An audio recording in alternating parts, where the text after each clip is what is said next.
Good morning, Chairperson. Morning, Mr. Nodada. How are you, Chair? I'm well. How are you? No, I'm okay, Chairperson. Thank you. Over to you, Chairperson. When you are ready, you can start the meeting. A very good morning to honorable members on the platform, the support staff, the stakeholders present, and guests from the National Treasury and the Department of Health. Colleagues, today's engagement is a follow-up to clarify or for clarity-seeking questions that were raised by both members and stakeholders during our public hearings, many of which were adequately answered at the time. These questions were submitted to both the departments in advance, and we trust that today's presentations will be focusing squarely on providing the responses for those questions submitted.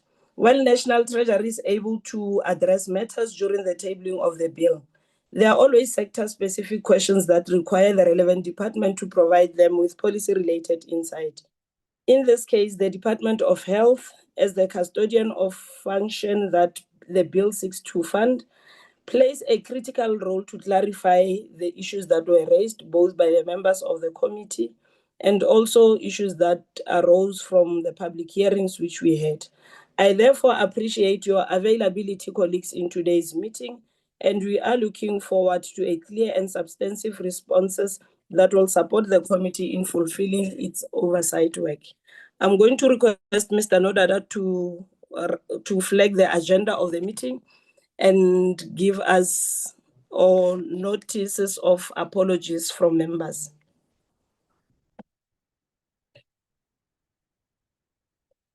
Mr. Nodada. Thank you very much, Chairperson. Good morning, Chairperson. Good morning, honorable members, Dr. Buthelezi and Dr. Biza. Chairperson, we have the full complement of the committee on the platform. However, we received a few apologies. We received an apology from the Honorable Minister of Health, Dr. Motsoaledi, Deputy Minister of Health, Dr. Phahla. We also received an apology from the Minister of Finance, Honorable Kodongwana, and the Deputy Minister of Finance, Honorable Sarupan. The last apology that we received, Chairperson, is from the DG of National Treasury, Dr. Peterson. Those are the few apologies that we received, Chairperson. Thank you so much. Apologies noted. I don't know if I've missed the apology for the Minister for the Department of Health. He indicated last week that he will be engaged today, but he promised that he will sit with the team from the Department of Health to run through the apologies. I hope members are noting those apologies, and I don't think we will engage much on the apologies. May I get the first presentation, Mr. Nodada? Kindly scroll up. Kindly scroll up the agenda, Mr. Nodada. I'm sorry, colleagues, I will not be able to turn on my video. I'm in a space where I'll be having disturbances at the back. We'll start with the National Treasury to give us their presentation on the responses raised in last week's engagement with the stakeholders. National Treasury, over to you. I don't know if it's Mark Aurekwe that is leading the team, but whoever delegated to lead the team from the National Treasury, I'm inviting you to start your presentation. Thank you. Thanks, Chairperson, and good morning, honorable members. My name is Rendane Randela, the acting DDG Public Finance in the National Treasury. My colleagues will take you through the presentation, Dr. Mashudu Bija. Yes, the presentation addresses comments raised by members as well as by other stakeholders. He will be brief, as some of the issues raised, they do overlap between the two, meaning that the members and the other stakeholders. Let me now hand over to my colleague, Mashudu Bija. I take it that it has been read. We'll be focusing on critical issues but the details are in the presentation itself. Over to you, Mashudu. Thanks, Chairperson and honorable members. Good morning, Chairperson and honorable members. I hope I'm audible. As my colleague, Dr. Randala has said, my name is Mashudu Bija. I will be taking you through the responses to the issues raised in the public hearings and also by Member of Parliament.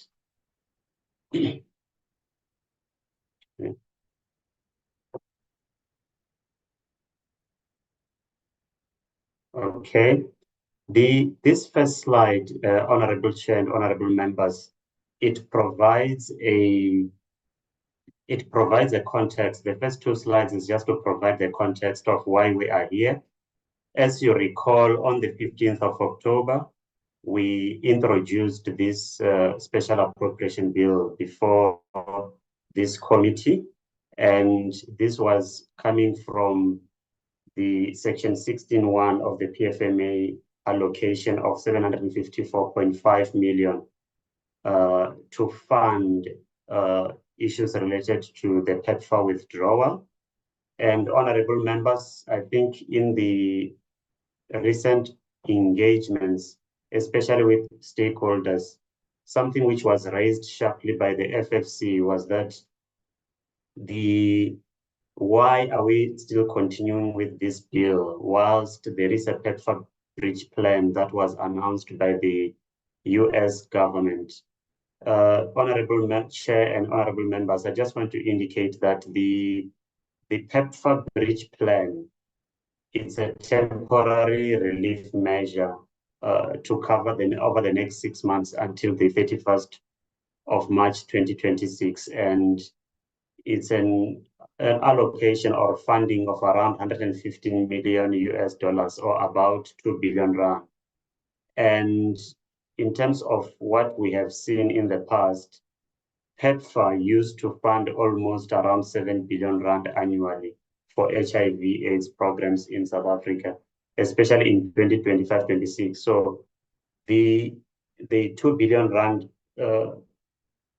PEPFAR bridge plan doesn't even come closer to close the gap in terms of the funding due to this withdrawal. So the gap still remains, and in our view, the Special Appropriation Bill providing this funding relief is still quite relevant. Okay, in this slide, I just want to indicate that the funds in the Special Appropriation Bill are intended to replace those funding which were provided mainly by the US aid, as the PEPFAR funding had two streams, which I've outlined in the past. It was the CDC and the US aid components. And unfortunately, the US aid component has not yet continued, although the PEPFAR bridge plan can cover some of those components.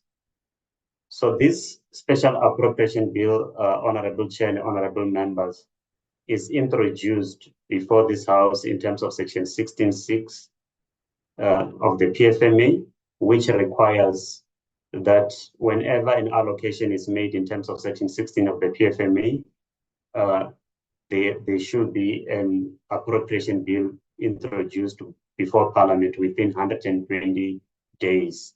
And as you recall, the Minister of Finance authorized the use of funds on the 25th of June this year. So the Special Appropriation Bill is aimed at closing that gap, and hence we couldn't put these figures in the normal adjustment appropriation bill.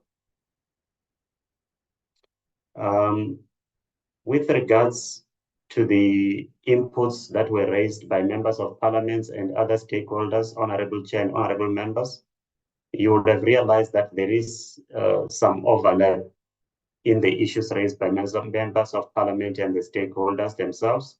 And we have tried to respond to all the issues, and you will see in our responses that there is some sort of a repetition or overlap, but we wanted to ensure that we've covered all angles. And some of the issues, you will see that they are directed to the National Department of Health. In those instances, we didn't address those questions in details, as the National Department of Health will address those. Honorable Chair, I'm not going to read responses slide by slide, but safe to say, I will just emphasize on important points. I've already addressed the fiscal rationale for using the contingency reserve. This is in terms of section 16.3, and it indicates that the amount authorized in terms of section 16 is a direct charge against the national revenue funds. And funds were sourced from the drawdown of the contingency reserve. And I just wish to indicate, Honorable Chair and Honorable Members, that in the 2025 budget, there was a contingency reserve of around 5 billion rand. And this provides for the use of funds in emergency situations. And we believe that section 16.1 also qualifies to draw down from the contingency reserves. I'm emphasizing this point that because this is one of the questions that kept on coming from the members of parliament. And I wish to indicate that this special appropriation bill is also in compliance with the PFMA and, of course, Section 13 of the Money Bills and Related Matters Act. In terms of allocation methodology across provinces, the main methodology used, so we used the request or the reports submitted to the National Treasury by the National Department of Health, and these plans, they outline each province's strategy for maintaining critical health care services in the wake of the petrol withdrawal. Of course, what we've also observed is that those provinces that experienced greater reductions in donor funding, they were also provinces that also had higher burden of disease in terms of HIV and AIDS and TB. So as you have seen, Northern Cape was excluded from this allocation as the CDC component was continuing, and that was part of the rationale for how we allocated these funds. In terms of long-term sustainability, this is one of the questions that kept on coming from members. We noted currently we are busy in discussions with the Department of Health and even within Treasury through the Technical Committee on the Budget to try and find a mechanism to address this funding shortfall over the medium term. So this is something that we assist with to see how best these gaps, funding gaps due to petrol withdrawal could be addressed over a long term and not only focus on the in-year. In terms of provincial implementation readiness, I'm not going to touch this in detail because I've noted that our colleagues from health are going to touch on this quite in a more detail. And even the issue of intergovernmental coordination mechanism. Safe to say that there is the National Health Council that coordinates the activities of the health sector. And of course, issues of HIV/AIDS response are also facilitated by SAN. But our colleagues from health will add on this. In terms of value for money and performance monitoring, Honorable Chair and Honorable Members, the PFMA already outlines the reporting mechanisms of certain allocations, especially some of these emergency allocations that are included in the appropriation bill. And I also wish to emphasize that this allocation, especially to provinces, is specifically and exclusively appropriated, which means that these funds cannot be used for any other purpose rather than what is intended for. And provincial departments do submit monthly expenditure reports to the National Department of Health and the National Treasury, and also quarterly performance reports that we analyze and see if spending is still in line with the purpose intended. In terms of support to the NGOs, this aspect, I won't touch on it. I know our colleagues from National Department of Health are going to touch on this. And of course, the issue of managing donor dependency risks. We continue to engage with the National Department of Health and other key stakeholders as mentioned as part of the 2026 MTF budget process to address long-term sustainability issues. And we just wish to reiterate, Honorable Chair and Honorable Members, that already the bulk of HIV/AIDS funding is provided for already by the state. There is an comprehensive HIV/AIDS component of the district health grant, provides significant funding for HIV/AIDS programs already. Section B of this presentation, Honorable Chair and Honorable Members, it really covers the issues that were raised by stakeholders during the public hearings. There is a list of stakeholders that we wish to acknowledge for their inputs. So in terms of the first other issues raised was the adequacy of the allocation in the Special Appropriation Bill. Of course, we note that the allocation provided may not adequately fund the complete requirements, but the emergency allocation of 754.5 million was meant to address immediate or urgent priorities within HIV/AIDS program due to PEPFAR withdrawal.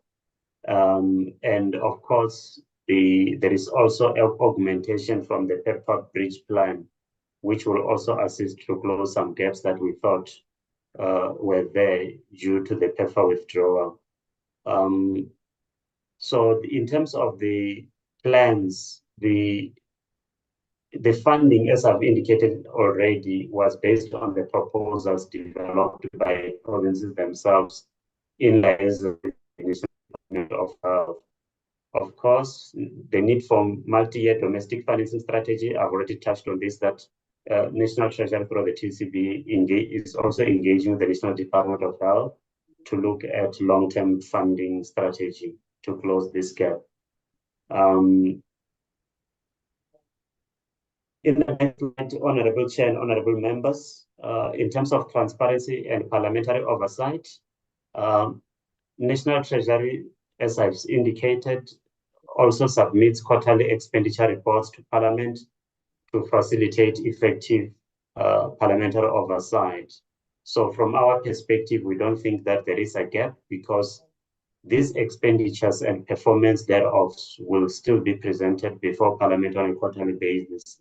And National Treasury and National Department of Health will be held accountable in terms of how these funds are used and spent. And we will be providing these reports on a quarterly basis to Parliament. And Section 32 of the PFMA provides clear expenditure reporting mechanism for both national and provincial departments. And some of these things, for transparency to the public, we do publish these expenditure reports on a monthly basis in a national government gazette. The issue of support the NGOs, the National Department of Health is going to address these issues in details, but we did provide some response. And also the risk of these funds being absorbed into deficits or provincial accruals, as I've indicated earlier. This funding is specifically, the funding to provinces is specifically and exclusively appropriated, and which means that these funds cannot be used for any other purpose than the intended purpose. And in terms of the BEE preference premium, this matter was raised by one of the stakeholders. We note the concerns, but however, we feel that this matter falls out of the scope of the Special Appropriation Bill that is currently under consideration by Parliament. In terms of community health, level health and youth services, I've noted our colleagues from the National Department of Health are going to touch on this a bit in a more detail. Of course, there were some cost-cutting issues raised for National Treasury and the National Department of Health. Of course, one of the issues is something that I've reiterated on several occasions, that we are in discussions and there is a budget process that is still unfolding to consider the long-term funding requirements due to this PEPFAR withdrawal. And this will, of course, will be made much more clearer during the tabling of the budget. Of course, provinces did submit continuity plans to National Department of Health, and also to address the extent of funding losses experienced by each province. And in terms of reporting mechanisms, I've already outlined this and the rationale. So, Honorable Chair and Honorable Members, we take that these responses that we have provided, they've been read. I didn't want to go slide by slide just reading, but I just wish to highlight some few important issues that were raised by both members of Parliament and other stakeholders in the process. Thank you very much, Honorable Chair. Over to you. Thank you very much, Team National Treasury. May I now invite the DG for the Department of Health, Dr. Buthelezi, to lead us on the presentation. Welcome, Dr. Buthelezi.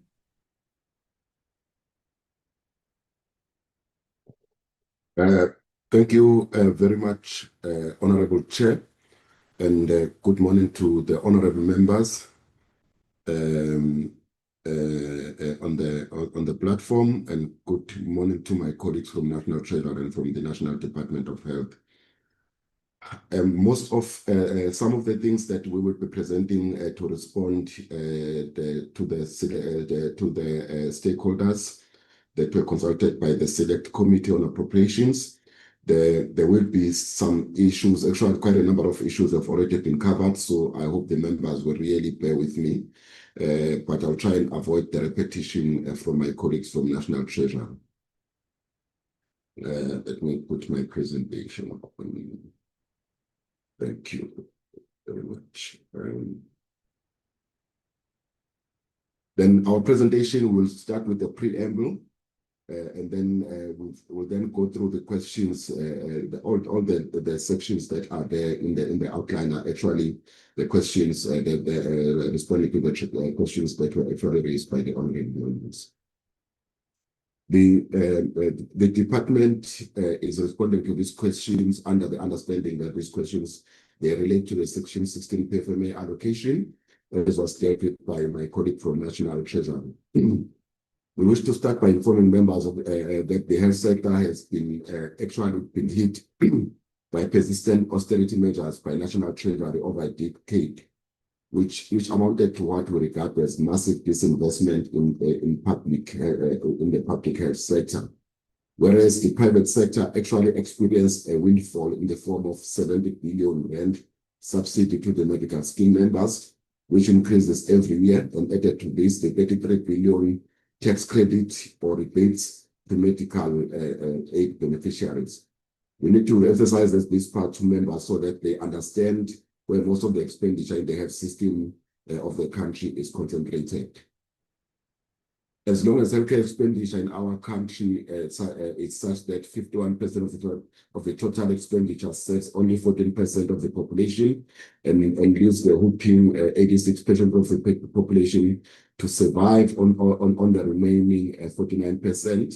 This leads to a gross inequalities will always exist, and we will always have a problem, and the department must also understand that should not be surviving or on the handouts. And apologies, Honorable Chair, I'm not happening with my apologies.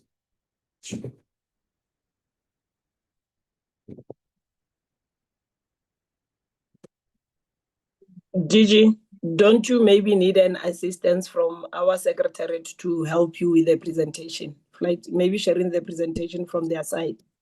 No, it's now fine. Okay. Thank you very much. So I'm just to say that gross inequalities will always persist, and we will start believing that the public healthcare sector can only survive on foreign handouts, whereas our country can afford to provide healthcare to everybody if it is done in an equitable manner. So we as the department, we negotiated with National Treasury for a long period over these austerity measures, as my colleague mentioned from National Treasury, that we are constantly in communication. Fortunately, National Treasury eventually understood, and hence in the appropriation read in May 2025 by the Minister of Finance, an amount of 20.8 billion was added to the normal budget of health over the MTF. This translates to 6.7 billion for the first year, 6.9 billion for the second year, and 7.1 billion for the third and final year of the MTEF. We hope that this development will lead to the Department of Health being taken out of austerity and investment in public health being restored going forward. We trust that this committee will make sure that this happens. We also understand the committee to be asking their questions regarding the Section 16 allocation, which is the 753 million, to try and deal with the aftermath of PEPFAR withdrawal. We'll try and clarify the committee in this regard. So on the first question, which says what steps has DOH taken to ensure that provinces have credible and clear implementation and procurement plans for the allocated funds. Firstly, we'll touch a bit on the additional 6.7 billion, then we'll come to the 753 billion. So before the 6.7 billion was allocated, the Minister of Health, Dr. Aaron Motsoaledi, tried to negotiate with National Treasury to make this money a conditional grant so that the NDOH would have total control on the usage of these funds. Unfortunately, the minister was not successful. The National Treasury insisted that this money be allocated as equitable share that will be sent to provincial treasuries. As members will know, in terms of the law, when equitable share money lands in provincial treasuries, that money can be used for whatever purpose the province wishes. This much appears in the Minister of Finance's budget speech in May 2025. To obviate the possibility, the Minister of Health called a National Health Council, which is our own MINMEC, which is a statutory body, which is attended by all MECs, their HODs, South African Military Health Services, and SALCA. The agreement was reached that the 6.7 billion would be spent in the following manner: hiring of 1,200 post-community service doctors, 200 nurses, and 250 other health professionals, to implement the court order whereby 27,000 community health workers will qualify to be permanently employed in the healthcare system and no longer through contractual employment. Unfortunately, we were forced by law to implement this. The other one was to purchase 1.4 million articles in the form of hospital linen, blankets, beds, and bassinets, and other items that were missing in the hospitals, just to make our hospitals hospitable. Then the other part was the payment of accruals, which accumulated over a long period because of austerity measures. Now, this plan for the 6.7 billion is now in implementation stages in the different provinces. In terms now strictly to the Section 16 allocation, the National Treasury allocated 753 million, as mentioned by my colleague. Of this money, 590 million was sent to provinces to try and sustain the HIV and AIDS programs. 32 million was actually sent directly to the National Department of Health to support central chronic medicine dispensing and distribution program and pharmaceutical supply management. Now, CCMDD, honorable members, is a program where people who are stable are actually decanted to pick up their treatment in areas closer to their places, not always going to the clinics or hospitals. And this program, then, we needed to ensure that it is sustained at a national level. Then the last part was the 132 million, which was sent directly to the South African Medical Research Council, so as to sustain and support research done in terms of the normal research allocation policies of the Medical Research Council. Furthermore, under the research, the Bill and Melinda Gates Foundation, as well as the Wellcome Trust, actually promised to contribute 100 million each, provided that the National Treasury will match the 100 million with 200 million. So this means that, and actually the 132 million from National Treasury is a response to this challenge from these two organizations. So this is the first tranche over the MTEF of the 400 million the Treasury is going to support research, which then added to the 200 million from these two organizations, it will be 600 million over the next MTF to support the research. The next question is how will NDOH ensure uninterrupted services, including testing, treatment, initiation, outreach and research functions in the current situation. As far as research is concerned, we have actually mentioned that there is actually 600 million available over the MTF. But we need to also inform honorable members that throughout our HIV/AIDS programs, 90% of our ARVs were bought from our own fiscus and not from PEPFAR money, and the remaining percent being the contribution from the Global Fund. As my colleague mentioned, actually, our government in the whole continent has always been applauded, including in the recent ICASA conference in Ghana, for one country that is really responsible for its own HIV and AIDS program, with only about 25% coming from the outside funders. 17% was from PEPFAR and 10% from the Global Fund. The services were sustained by using the money allocated through the Section 16 allocation and also we did reprioritize our current HIV conditional grant allocation of 24 billion rands. The next question was, how many workers are at risk and what measures exist to retain or reallocate them? PEPFAR used to fund HIV/AIDS programs in 27 districts and in 8 provinces. So the only provinces they never worked in was the Northern Cape. So that means out of the 52 districts in the country, PEPFAR was only in 27 districts. The total number of people who were working on the HIV/AIDS in these districts was 271,606, and only 15,539 were employed by PEPFAR, with the rest being employed by government. PEPFAR used to fund the programs through 2 channels, as mentioned by my colleagues, USAID and CDC. The channel that was immediately terminated was USAID, which affected 8,061 workers. The money coming through CDC was not terminated, but extended to the end of September 2025. At the end of September, we then received the additional 2 billion, which my colleague has touched to, which is going to end in March as part of what we call a PEPFAR bridging plan. After which PEPFAR will announce a planned and regulated withdrawal for the whole world. So we actually know that after the end of March, there might be no PEPFAR at all going forward. What we did, we identified and employed the lowest paid patient-facing workers to continue their interactions with the patients.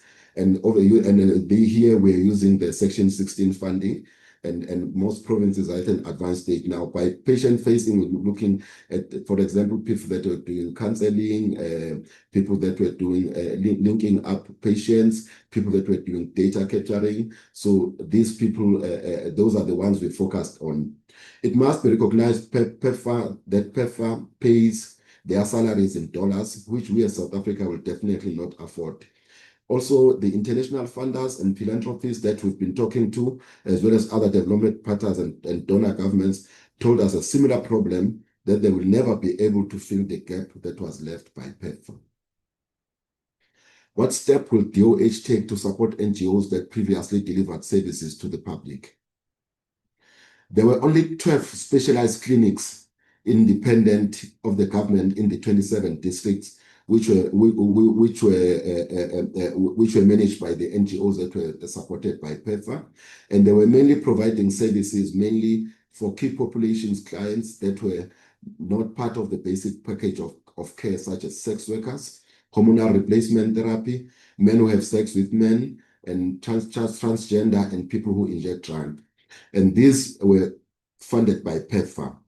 These 12 clinics were out of the 2,770 clinics in 27 districts that are actually delivering the services.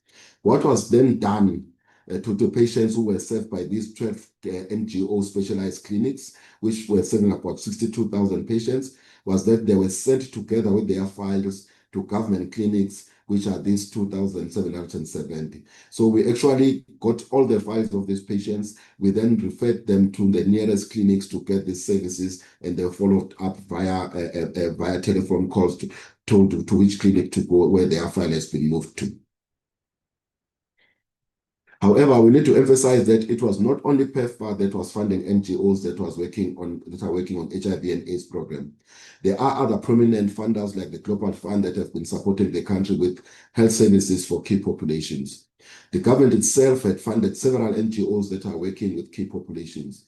4 of these NGOs, which is the Alliance Against HIV and AIDS, Center for Positive Care, National LGBTI Health Campaign, and North Star Alliance, are solely funded by the department to provide services for key populations. So they could actually assisted to also take over some of the services when the 12 clinics were closed. Some of the services for key populations are provided from identified high transmission areas, such as the truck stops and areas dominated by commercial sex workers. Between January and March 2025, we had a target of seeing 154,298 key population clients. We managed to see 88% of this number, which is 133,800 in these high transmission areas. What steps will DOH take to support NGOs that previously delivered services to the public? There are 34 designated facilities that are funded by the Global Fund for this purpose across the provinces. The 34 facilities include community, public, and NGO facilities.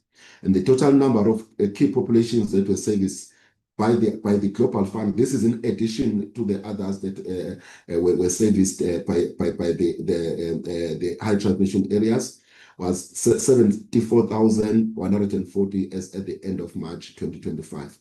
So the withdrawal from PEPFAR has not actually affected these facilities that are supported by the Global Fund.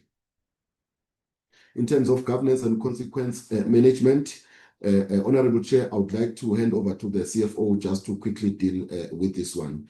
CFO, can you take on this slide, please? Thanks, DG.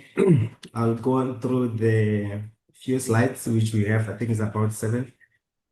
The question was, what actions have been implemented to strengthen the internal controls, reduce the regular expenditure, and to improve oversight on poor performing provinces?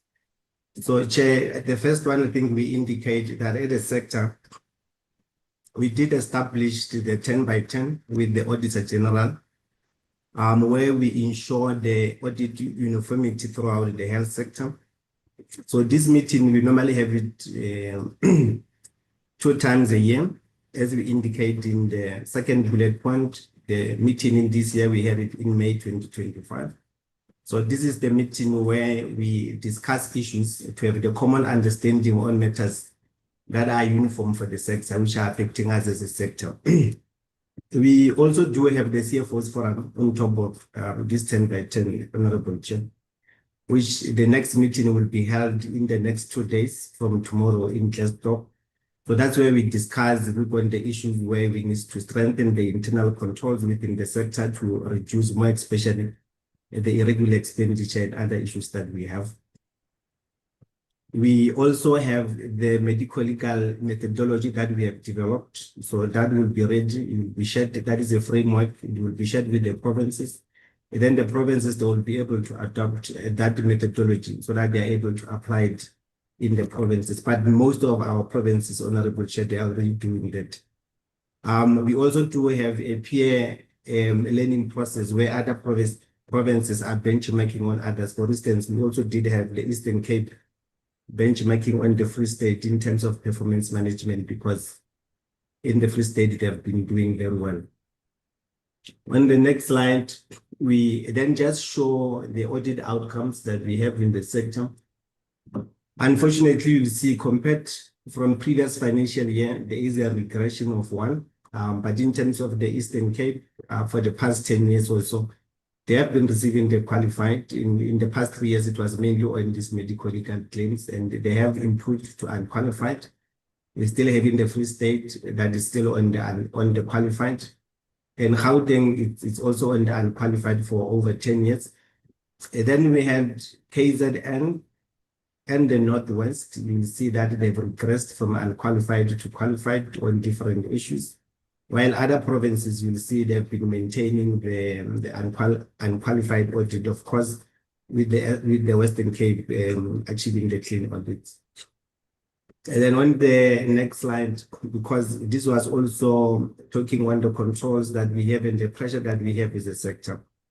We also wanted on brief, just a summary for honorable members to note that within the budget for the health sector, we have 270.8 billion.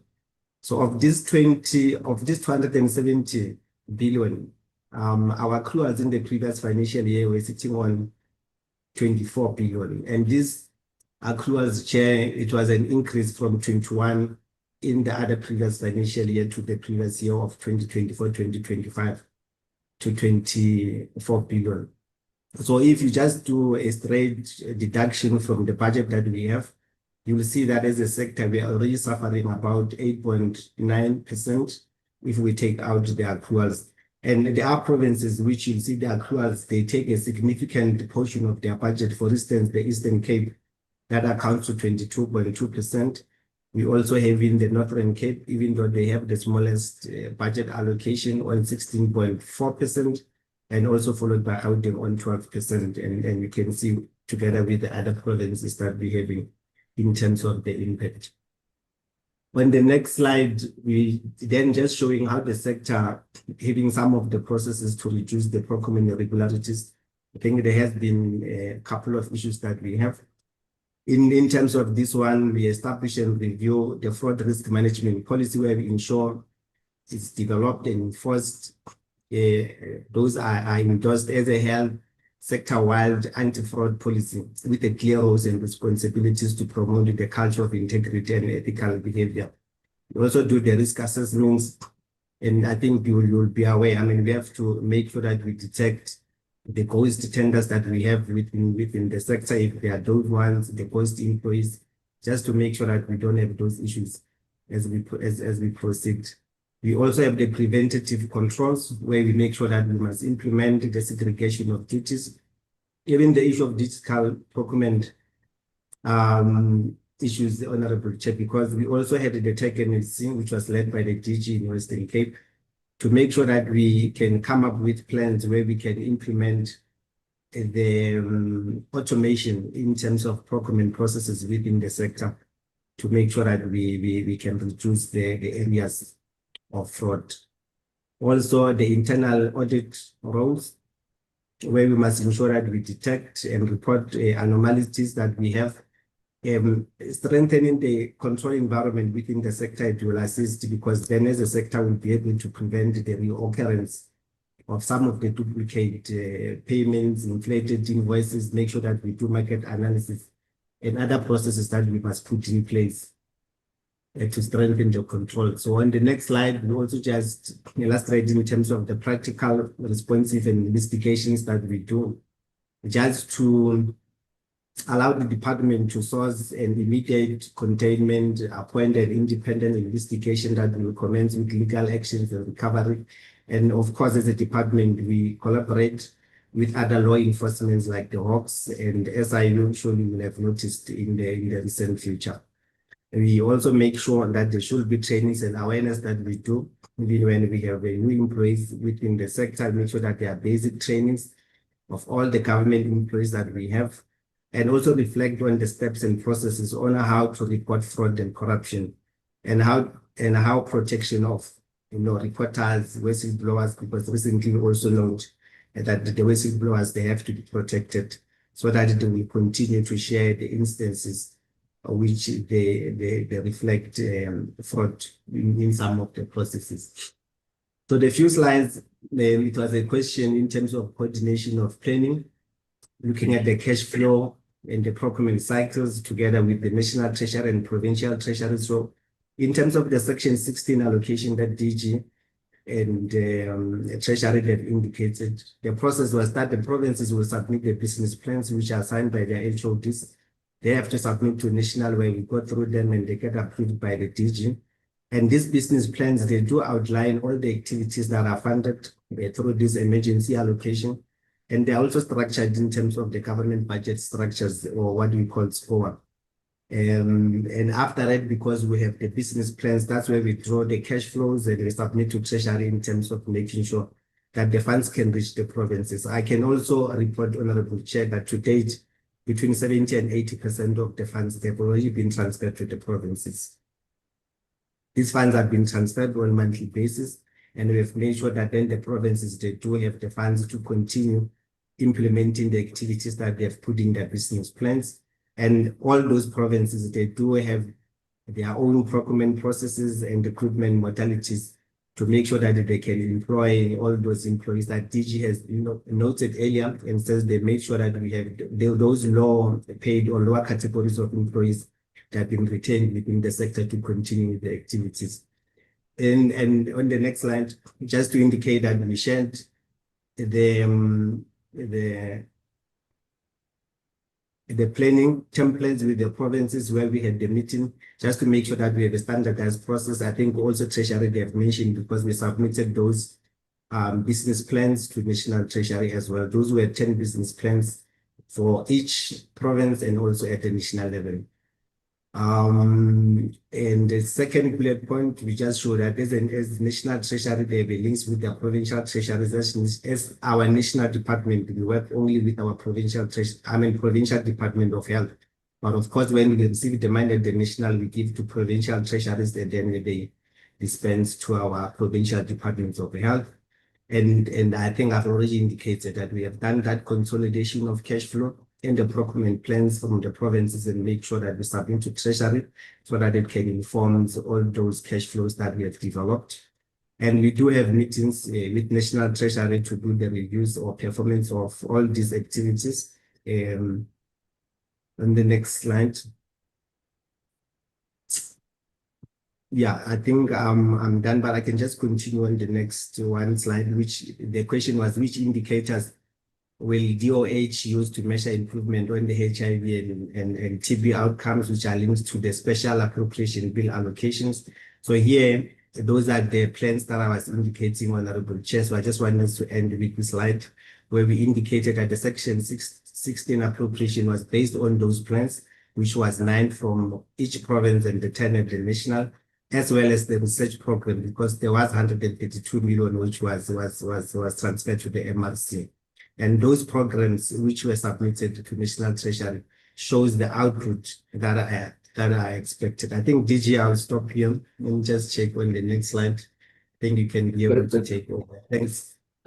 Thank you very much, CFO. Honorable Chair, the next one was on what research deliverables does the Department of Health expect from the 132 million that was sent to the MRC? The South African Medical Research Council is the world-class research institute recognized by the World Health Organization and other international health institutions. The Department of Health will not dictate to them what output they must produce in research. Rather, they ask various research institutions and universities to bid for this money by submitting convincing plans whose research outputs will coincide with the health needs of the country. Hence, it is the South African Medical Research Council that decides on the outputs of whoever they allocate the money, and not necessarily the National Department of Health. What progress has been made in developing a multi-year sustainable financing strategies for HIV and TB services? The HIV and AIDS and TB pandemics have always been fought through the South African National AIDS Council, as mentioned by my colleague from Treasury, which is co-chaired by the Deputy President of the Republic, which brings together government, private sector, and civil society, which has got 18 sectors that include labor, civil society, academics, researchers, development partners, etc. Every 5 years, SANAC, together with the state, develops a national strategic plan, which gets funded by National Treasury, Global Fund, and other development partners. And in this plan also, there is what we call a sustainability plan on seeing that how can the country go alone in terms of funding the epidemics. Now, before every SANAC plenary, the Deputy President calls an interministerial committee, which has been formed specifically to coordinate the battle against HIV and AIDS. This is where the ministries that are part of this INC, they actually look at the government response, what the government contributes, and how can they improve the domestic funding of the epidemic and not depend on the donors. How will DOH strengthen rural health services? improve adolescent sexual and reproductive health access, and resolve contraceptive stock out and supply chain failures. While South Africa has progressive laws and the National Integrated SRHR, which is the reproductive health, the sexual and reproductive health rights policy, the implementation in many rural areas is still inconsistent. Addressing these challenges require a multifaceted approach involving government, civil society, and communities.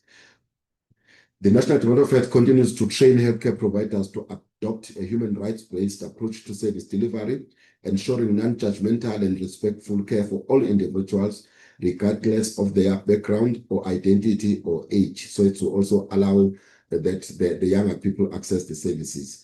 The department continues to partner with different stakeholders, which include, amongst others, the traditional leaders, local communities, healthcare workers, and NGOs like Love Life and Soul City, to raise awareness on SRHR for rural adolescent girls and young women, to dismantle harmful cultural stigmas and social norms surrounding SRHR. Attaining universal access to SRHR requires collaboration at district and local levels between different government departments, specifically health, social development, education, sport, and culture. And civil society organizations through the district and local AIDS councils, they continue to collaborate to deliver these services. The NDOH is working with all stakeholders, which is government departments as mentioned above, and society, to strengthen and expand the implementation of integrated school health program to improve the provision of SRHR services through school health to all learners in secondary schools. NDOH, in partnership with Love Life, through the Groundbreakers, has been actively launching and promoting youth zones, which is what we call Adolescent Youth Friendly Service, AYFS, within the clinics, which are dedicated areas within public clinics for young people at least age 10 to 24, providing free, private, and confidential health services, including HIV testing and treatment, contraception, pregnancy support, mental health, substance abuse help, and general wellness. Community health workers, as an integral part of ward-based outreach teams, are vital for rural clinics, acting as a crucial link between communities and health services, providing basic health education, screenings, support, and referrals, especially in underserved areas with healthcare worker shortages. The National Department of Health has piloted in 3 provinces, which is Mpumalanga, KwaZulu-Natal, and the Free State, the introduction of depot medroxide progesterone acetate. That's what we just call depot subcutaneous self-injection, which will be scaled in all provinces, which means that what we're piloting this is that people who want to take contraception, the long-acting injection, which is depot, they can now self-inject them. We're still piloting this, and we'll see that if it can be scalable to the other provinces. This is another method of trying to increase access to contraception. In an effort to resolve contraceptive stock out and supply chain failures, the department will strengthen the SARHR stock supply and management by facilitating quarterly monitoring of stock through the support of pharmaceutical policy specialists, provincial pharmaceutical heads, and suppliers HRH committees. We are actually also, to manage this matter, we are implementing what we call an electronic warehouse management system in all the provinces to ensure that the stock management is improved through this digitized system, which is at an advanced stage and is funded by the Global Fund. In conclusion, the NDOH, through limited resources, is striving to ensure that 86% of the population who are dependent on public health, irrespective of race, gender, social standing, and geographical location, receive quality services. But the gross inequality in the distribution of resources will remain an impediment to achieve our objectives of healthcare for all. Thank you very much, Chair. We've tried to cover as much as we can, but others were also covered by our colleagues from National Treasury. I will hand over to the Chair. Thank you very much, Doctor, and the team. I would like to extend my sincere gratitude to both the departments for the comprehensive presentations in responding to the questions which arose from the previous engagements from the committees and the stakeholders which presented before the committee. I now invite members of the committee to share their thoughts, to ask questions and request clarifications on the presentations made by both the departments. I see the hand of Honorable Siwisa and Honorable Ryder. Honorable Siwisa, Honorable Ryder, Honorable Majola, and Honorable Bretz, in that order. No, thank you, Chair. Greetings, Chairperson, colleagues, National Treasury, Department of Health, staff, support staff of the committee. No, Chair, I've got only a few concerns. And I think one of the issues that I even raised previously is the issue of personnel or the issue of medical doctors and nurses to administer the medication, because it doesn't help if we say that the medication is there, but there is no one to administer it. So I see on the presentation there is a report that there's going to be 1,002 post-community services, 200 nurses, 250 other health professionals, 27,000 community health. But taking into consideration the number of the rising in HIV and AIDS infections and the lack for other people to have access to medical facilities or to your clinics, especially in rural areas, it's a great concern. And I ask myself if the number that has been stated to say that if this bill goes through is going to be enough, especially in rural areas. Coming to the issue of the equitable share, Chair, I think even yesterday we've raised it. It's a concern from the Northern Cape. The funds through the equitable share, because the National Treasury says that the money will be given to provinces through equitable share. So the funds through equitable share for certain provinces, especially for the Northern Cape, is not enough, since it was not part of the PEFA in the past. How is the province is the province going to be affected by the new allocation? Is it a positive effect or is it negative? How is it going to be affected?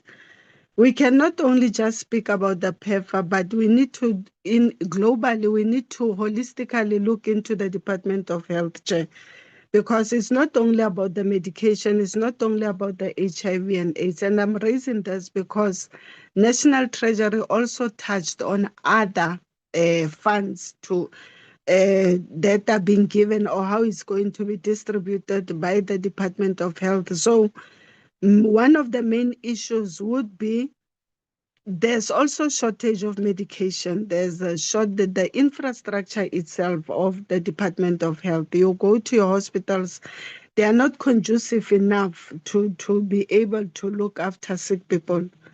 And I'm going to make an example. You must just go to, I wish that the Minister of Health was here, because I have a strong feeling, and this is a concern from the people of the Northern Cape, especially the people in the Salt Lake municipality, pertaining to the Mangaliso Robert Sobukwe Hospital, which was known previously as the Kimberley Hospital.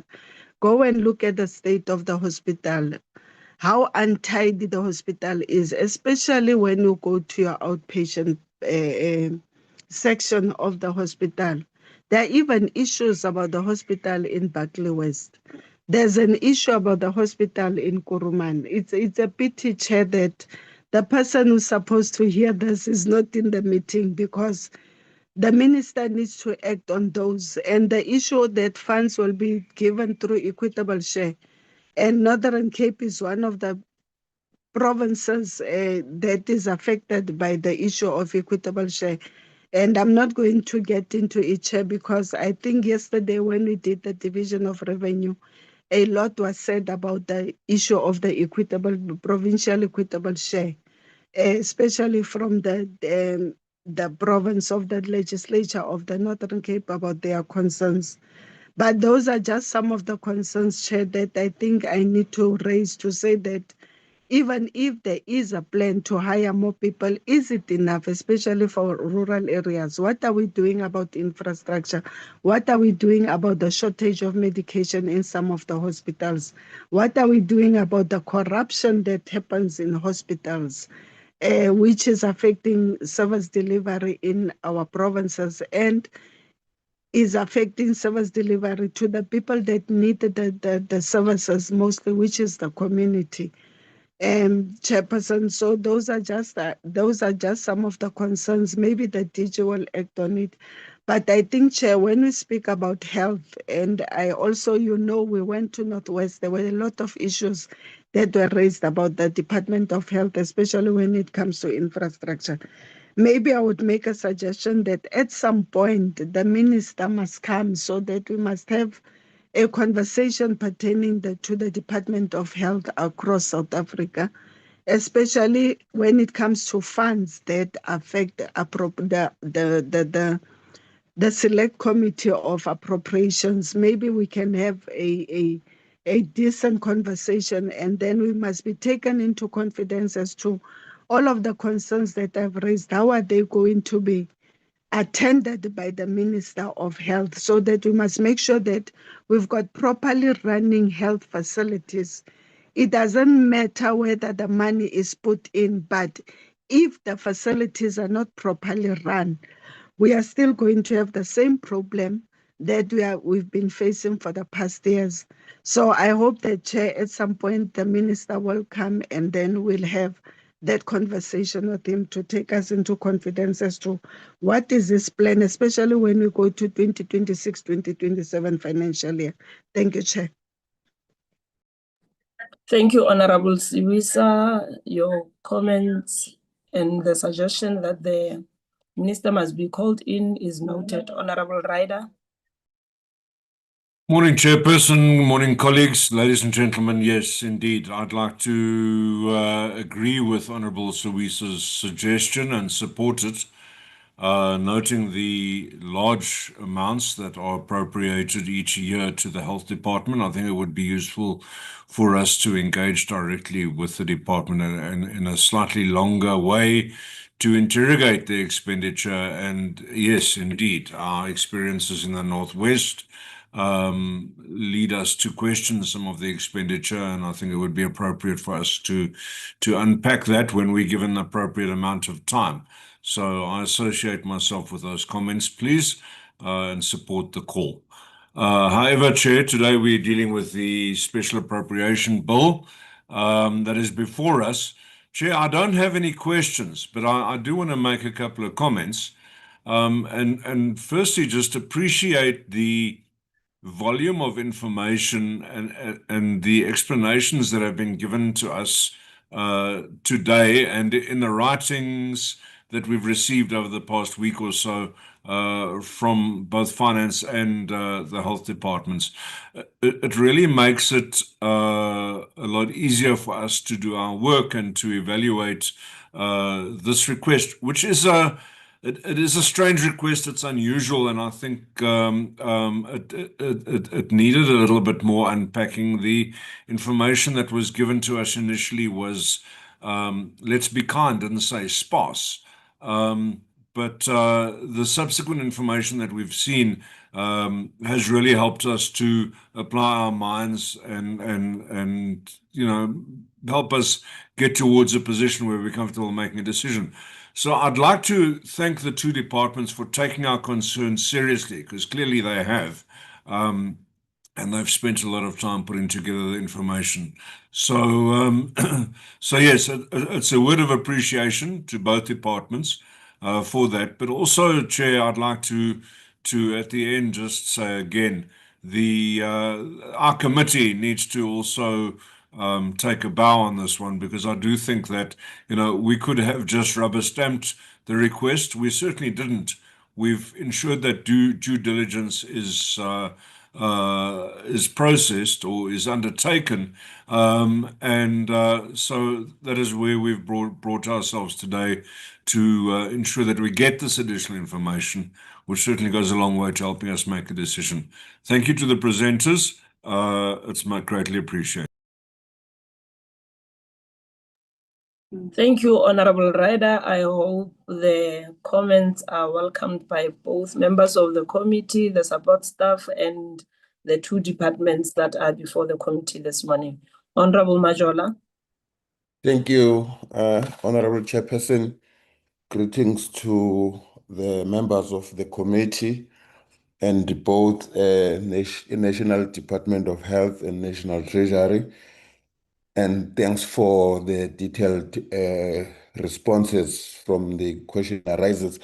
As a follow-up, Madam Chair, from the responses, one will be a concern on slide 5, the issue of the equitable manner in which the budget was distributed, where it indicates that 51% of the total expenditure serves only 14% of the population. Madam Chair, as both presenters indicated, that we will regard this as a history, but I think, concurring with the previous speaker, we need to sit down with the Department of Health and then give us a comprehensive detail as to how is the department is intending to mitigate, to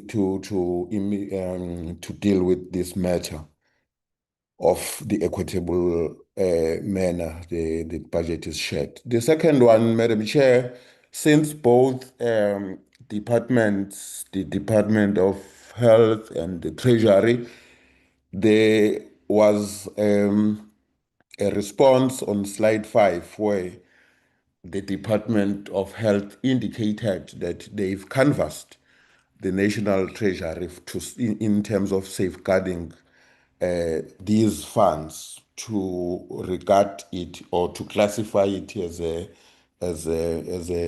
grant funding, and then which was not welcomed by the National Treasury. Instead, they categorize it as a equitable share. Madam Chair, a follow-up question with regards to that from both, in particular the National Treasury, was the facts stated by the Department of Health in terms of classifying this as a grant funding for the smooth monitoring by the department was not adequate enough to honor that request. The next one, Madam Chair, the classification of purposes. I can see there, Madam Chair, it stated that we are able to fund 90% of the ARV, except only the only 10% that we are short of, which we relied on the global funding. Reading from this other funding, what is called PEPFAR, is it no way to look for this remaining 10%? This is a sensitive matter, Madam Chair. It includes lives of the people. Well, as much as it is a small percentage, but how is this global fund reliable? Can we invest our thoughts with regards to this 10%? And then both departments cannot save somewhere to fund the ARV distribution to 100%.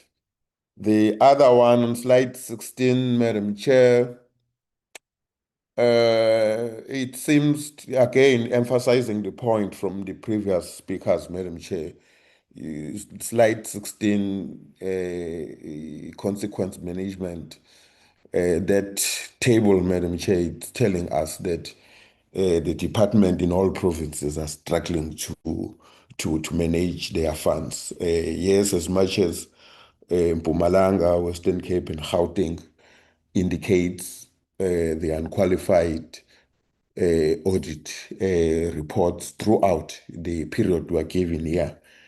But Free State, Eastern Cape, and KZN still struggling to come out from a qualified report. It tells you that there are some challenges with regards to the province's performance looking at these audit reports. And then there was a benchmarking proposal, and then the Eastern Cape benchmarking from the Free State. Madam Chair, when you look at that table, also Free State, it's almost on the same performance level. Maybe we can give in the clarity as to how did we arrive to that benchmarking, because I believe Gauteng, Western Cape or Gauteng will be the better provinces for other provinces to read from them.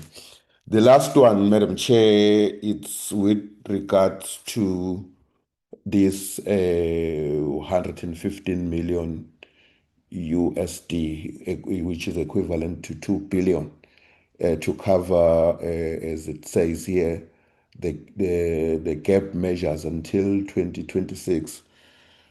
And we plan around as to how, because there will be no PEPFAR after that.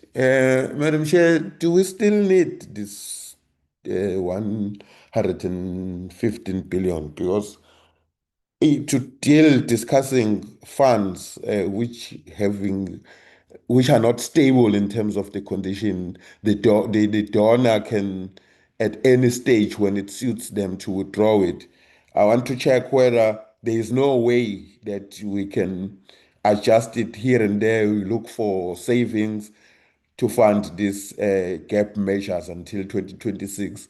Then we do away with this U115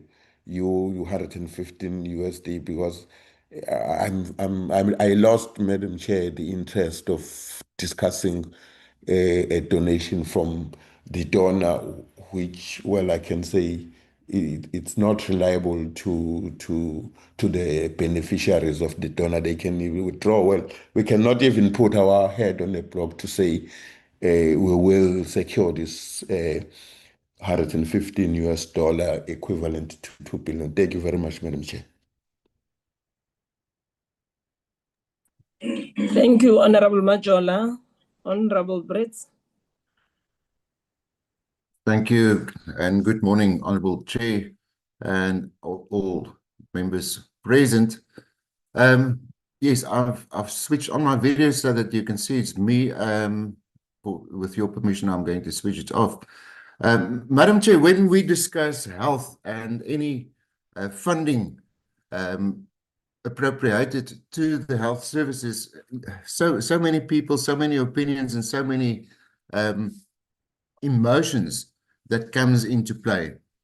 Now, from the point of view from the Eastern Cape, I would like to take a few examples from life on the ground. And that is, for example, the Life Isi Vivana Hospital here in Humansdorp, that used to be a partnership between provincial health department and the private sector, which recently closed. The private portion of the hospital closed because one of the reasons that was furnished was that the department failed to pay the bills that the private sector incurred. So that whole institution, which was a wonderful and effective hospital for many, many years, came to a halt because of the Department of Health here in the Eastern Cape's attitude and actions. Then also, when we look at the Doran Ginza Hospital, as well as Livingston Hospital in Kibega, that leaves much to be desired. They are notoriously famous for the lack of services that they provide to the people in the Eastern Cape. Also here in the Eastern Cape, we have in the Oyster Bay area, a private clinic, which was necessitated because there is no health services provided by the state for a whole farming community. So that is where I come from today, but also in other provinces like the Northwest that we visited a few weeks ago, as well as the famous Tembisa Hospital in Gauteng. They stand as proof of failures to some extent. So with that as a background, and where I'm coming from with my arguments today, let's address National Treasury when they talk about the context on page 2. Now, first of all, they've mentioned that 2 billion rand will come from the US government. Over the past few months that we've been talking about this Special Appropriations Bill, quite a number of answers were given on certain questions, but one question that still remains, and the answers that we received are a bit fluffy. Can the National Treasury now confirm that we will indeed receive this money, and if so, when? Because the when part is important. If these funds come through at this stage or in the foreseeable future, then the question still arises whether it is an emergency or a continuing emergency. Next, Madam Chair, and that is an issue that I've asked quite a lot of questions. Other members asked questions about it, and it is still a bit vague. But performance monitoring. Now, National Treasury on slide 7 made reference to performance monitoring. When I look at the Health Department's presentation today, my second question to National Treasury will be, why not ring-fence these funds or appropriate it in the form of a conditional grant, as was raised by the Department of Health? And the reason why this triggers me is because the conditions to set or to ring-fence these funds or to have it in the form of a conditional grant has been set up by National Treasury. So I don't follow why these funds cannot be ring-fenced or why it cannot be appropriated in the form of a conditional grant, setting out the specific conditions. What is still missing from the presentation today from National Treasury is the mechanisms of the appropriation, the practical mechanisms. And I still don't hear the answers being answered, or the questions being answered around about the mechanisms and the control of this appropriation.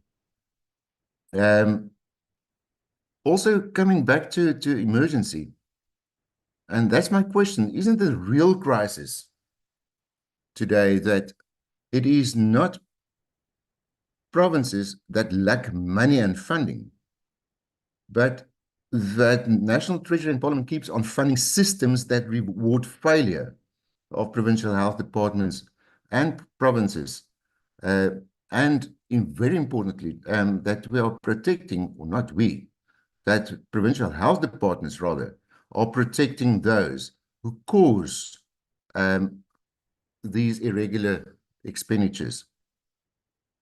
I'm afraid, Madam Chair, that these funds will be technically spent while South Africans in rural areas still remain without basic healthcare systems at clinics, and that the real issues will not be addressed. As pointed out by the Department of Health, pages or slides number 26 and 27, there's still inadequate healthcare on basic clinic level.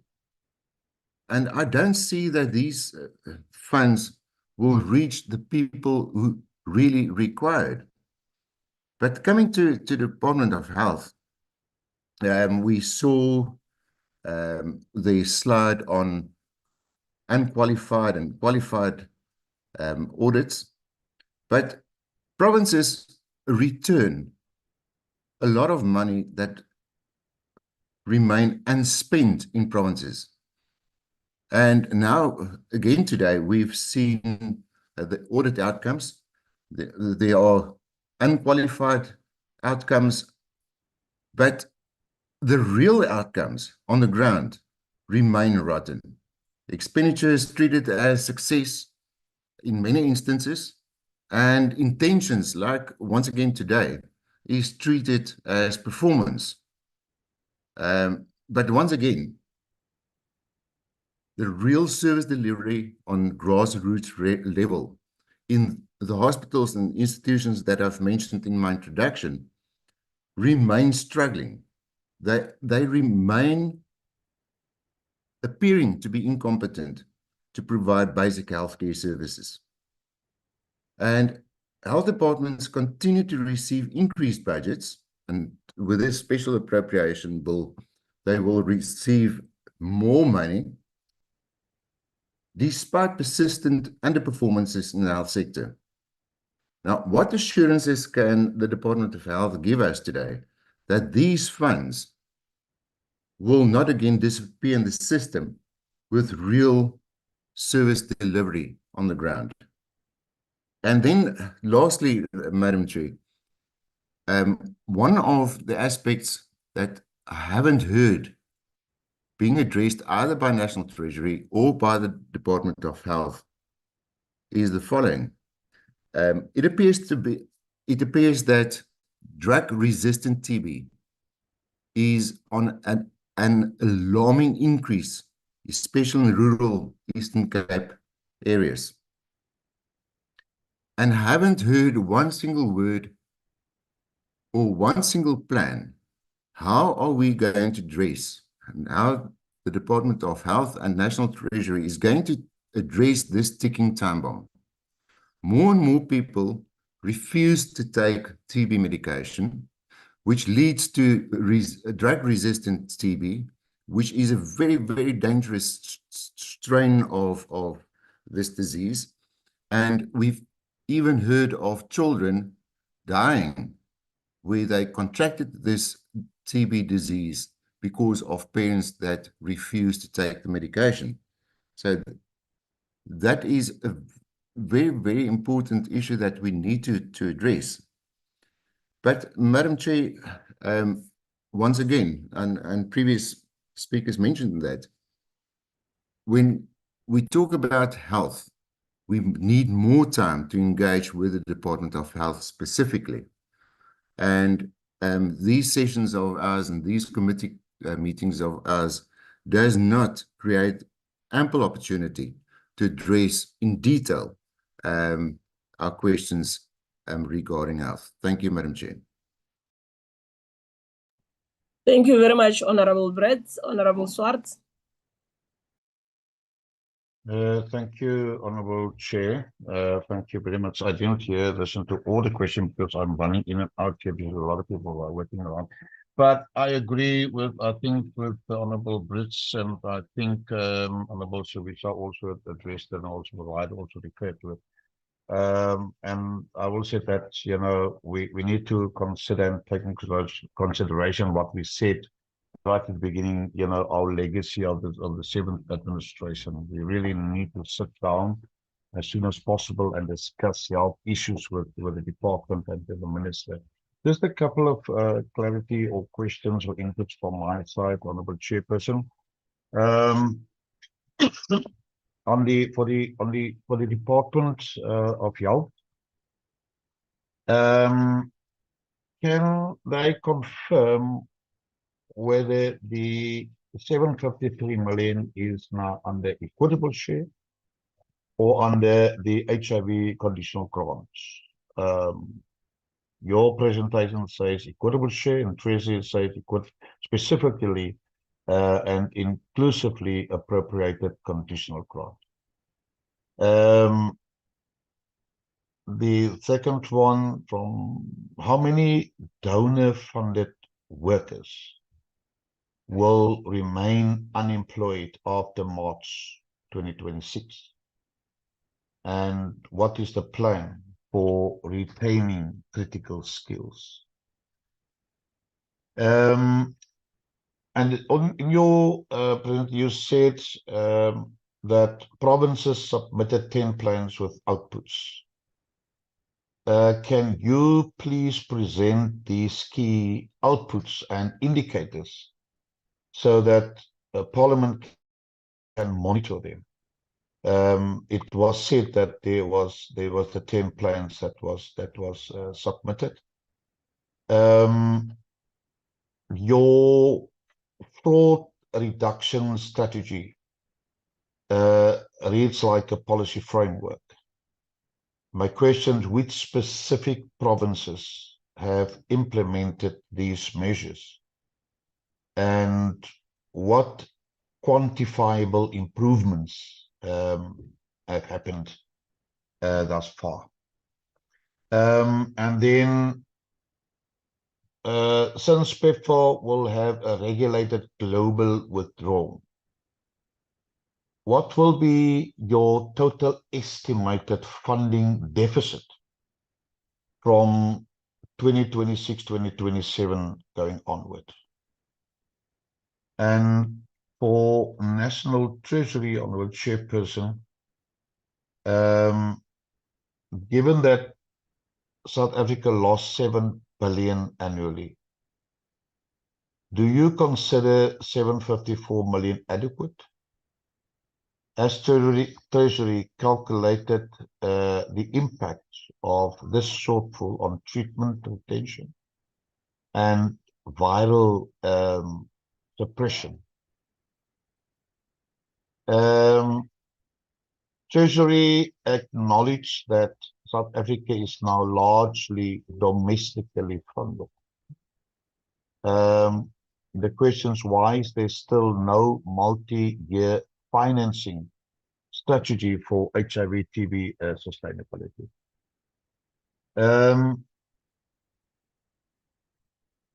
Chairperson, if National Treasury does not channel funds to NGOs, how will Treasury ensure continuity of essential services provided by non-profits to key populations? And then the last one from my side to National Treasury is, what consequence management steps will Treasury take if provinces use these funds to cover accruals or unrelated deficits? Thank you, Honourable Chair. There's some of the other questions that uncovered. Thank you very much. That's all for me. Thank you, Honourable Swart. I see the hand of Honourable Brits.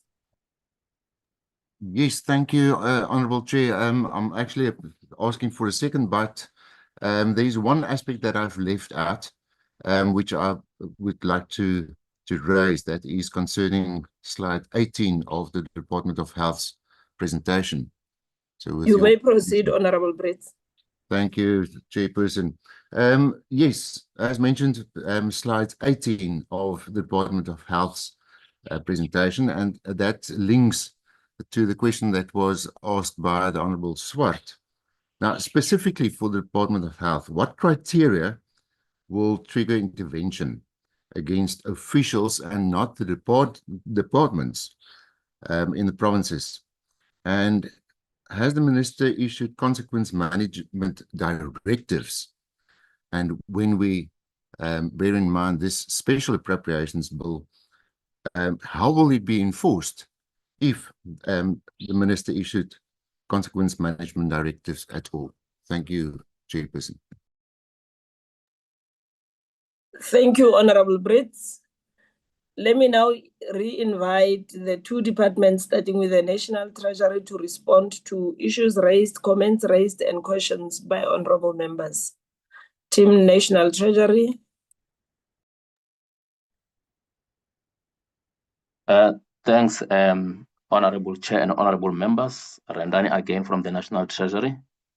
I'm going to ask my colleagues, Mashudu and Jonathan, to respond to the questions, and then I'll come last before Health comes in. Thanks. Over to you, Mashudu and Jonathan.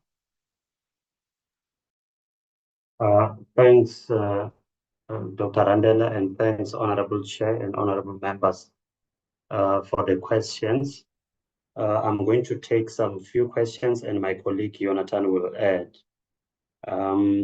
Let me first indicate, I think there was a question by Honorable Majola in terms of why we are not allocating funds through conditional grants for easier of monitoring.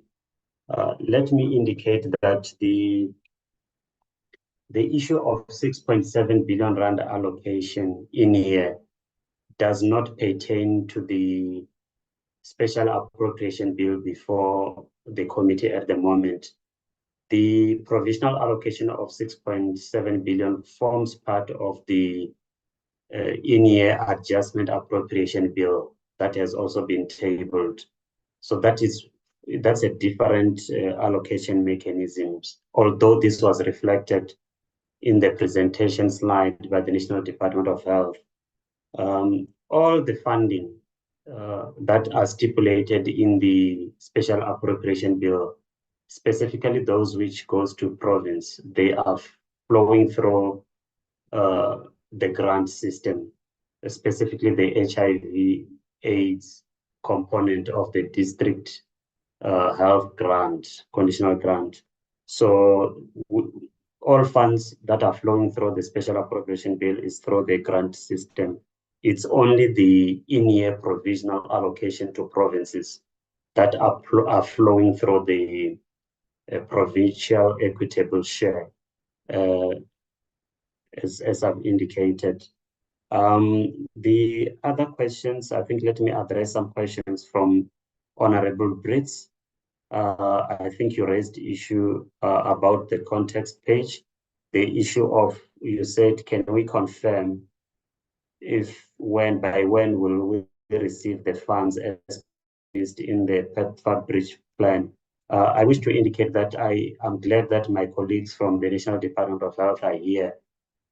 They are the ones who generally engage these donors or PEPFAR more directly, and they have several engagement, and they could know the nitty-gritties about when the cash will eventually flow, the 2 billion rand. But I wish to also indicate that 2 weeks or so ago, the US Embassy, we received a communique addressed to the Minister of Finance from the US Embassy confirming the 2 billion rand PEPFAR bridge plan. But I also want to indicate to you, Honorable Brace, that the environment also remains a bit uncertain, as you can appreciate as well, that the diplomatic issues between South Africa and the US keep on changing at any given moment. So we also continue to monitor that aspect, but we do have a formal confirmation of the PEPFAR bridge plan in a written format to National Treasury as well. The other question from Honorable Breeze as well is almost the same question raised by Honorable Majola. You said, why not ring fence these funds flowing to provinces? Yes, I can confirm that funds that are flowing to provinces from this Section 16 or from this Special Appropriation Bill, they will be flowing through a conditional grant, and they are ring fenced, and there are stringent monitoring to that effect. The other questions were raised by Honorable Swartz to National Treasury. That the first question was, given that the South African government has lost 7 billion rand from PEPFAR funding, do we think the 754.5 million is adequate? Of course, we do concede it's not adequate, but the 754.5 million, as we have indicated in our initial presentation of the 15th of October to this committee, is that this allocation was meant to address the most immediate needs due to the abrupt nature of the funding withdrawal. So we wanted to address the immediate impact of that funding withdrawal, and thereafter we monitor the implementation of those funding and see during the year if there are any further gaps.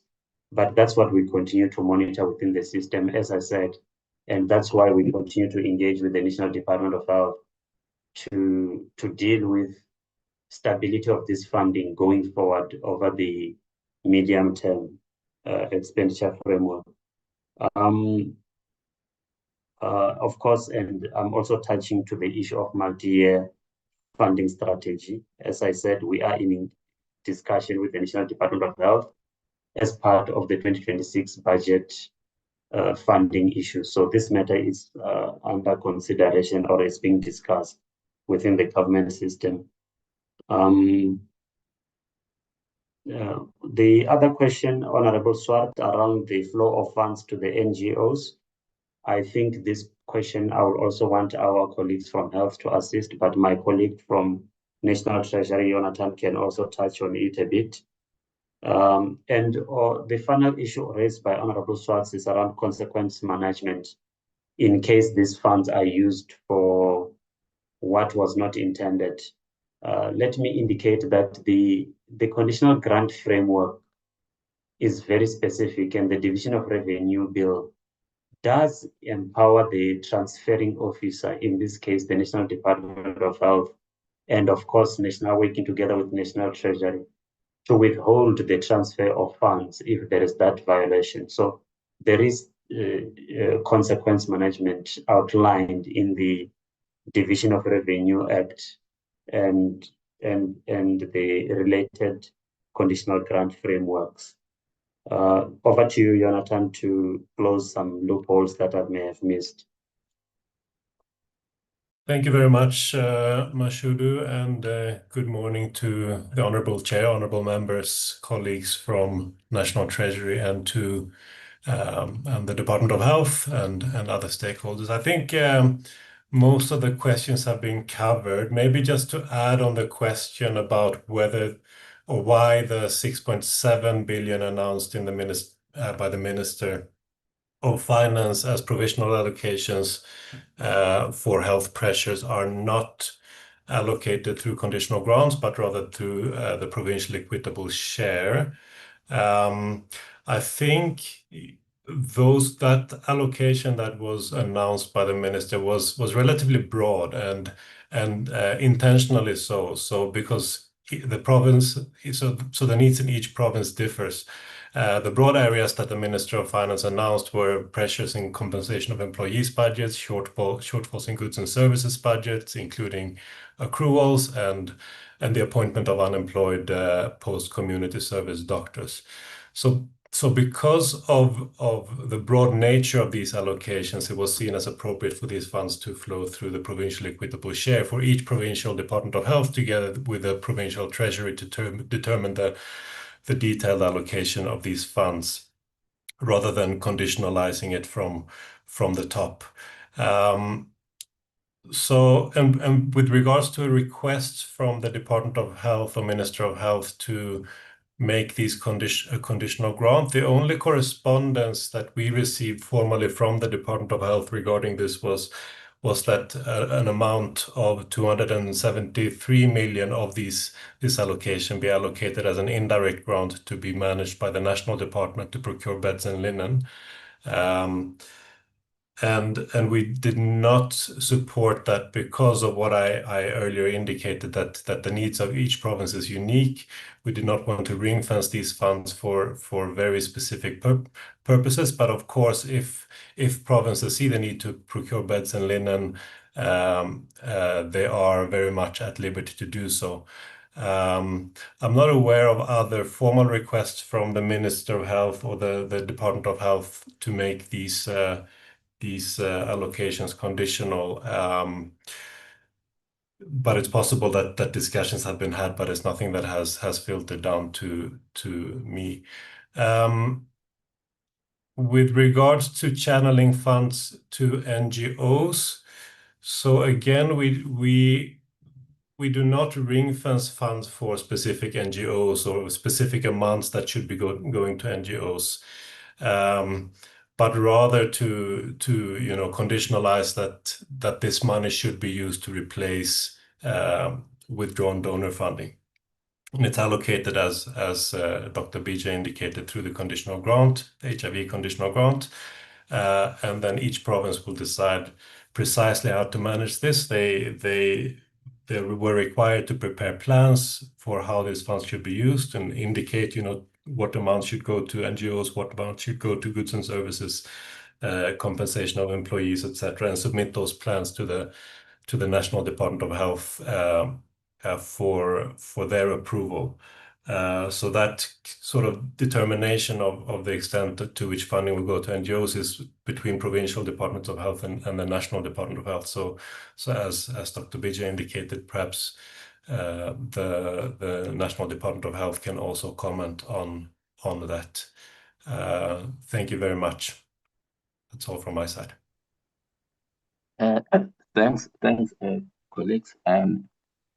Honorable Chair and members, let me also address issues raised by Honorable Siwisa, which were general comments around funding for the Department of Health.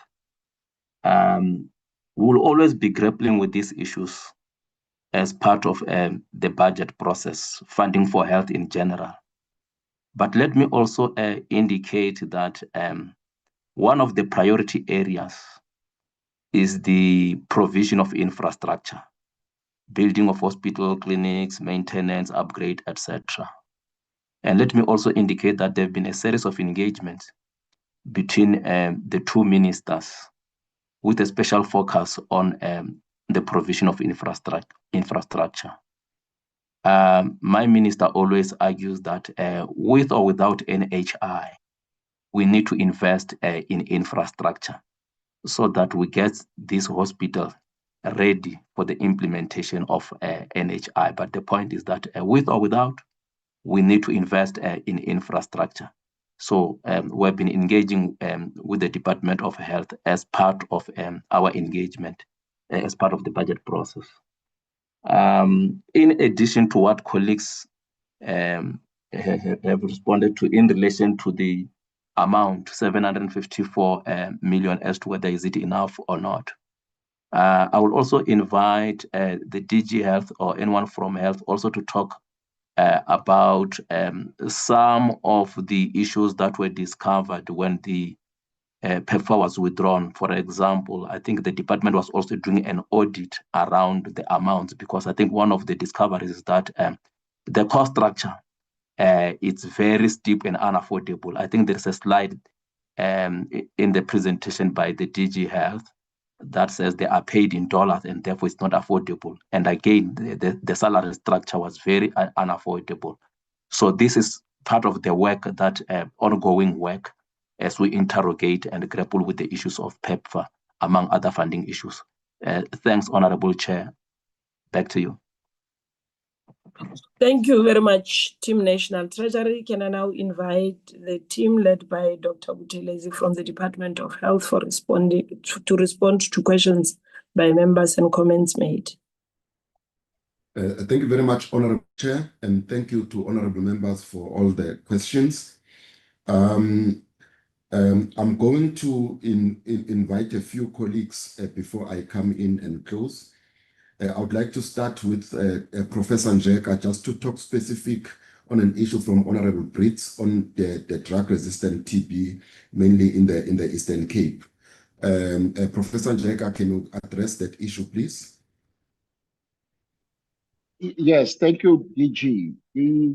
The issue around the drug-resistant tuberculosis is that the incidence of tuberculosis, the number of new cases per year, has decreased significantly by 61% between 2015 and December 2024.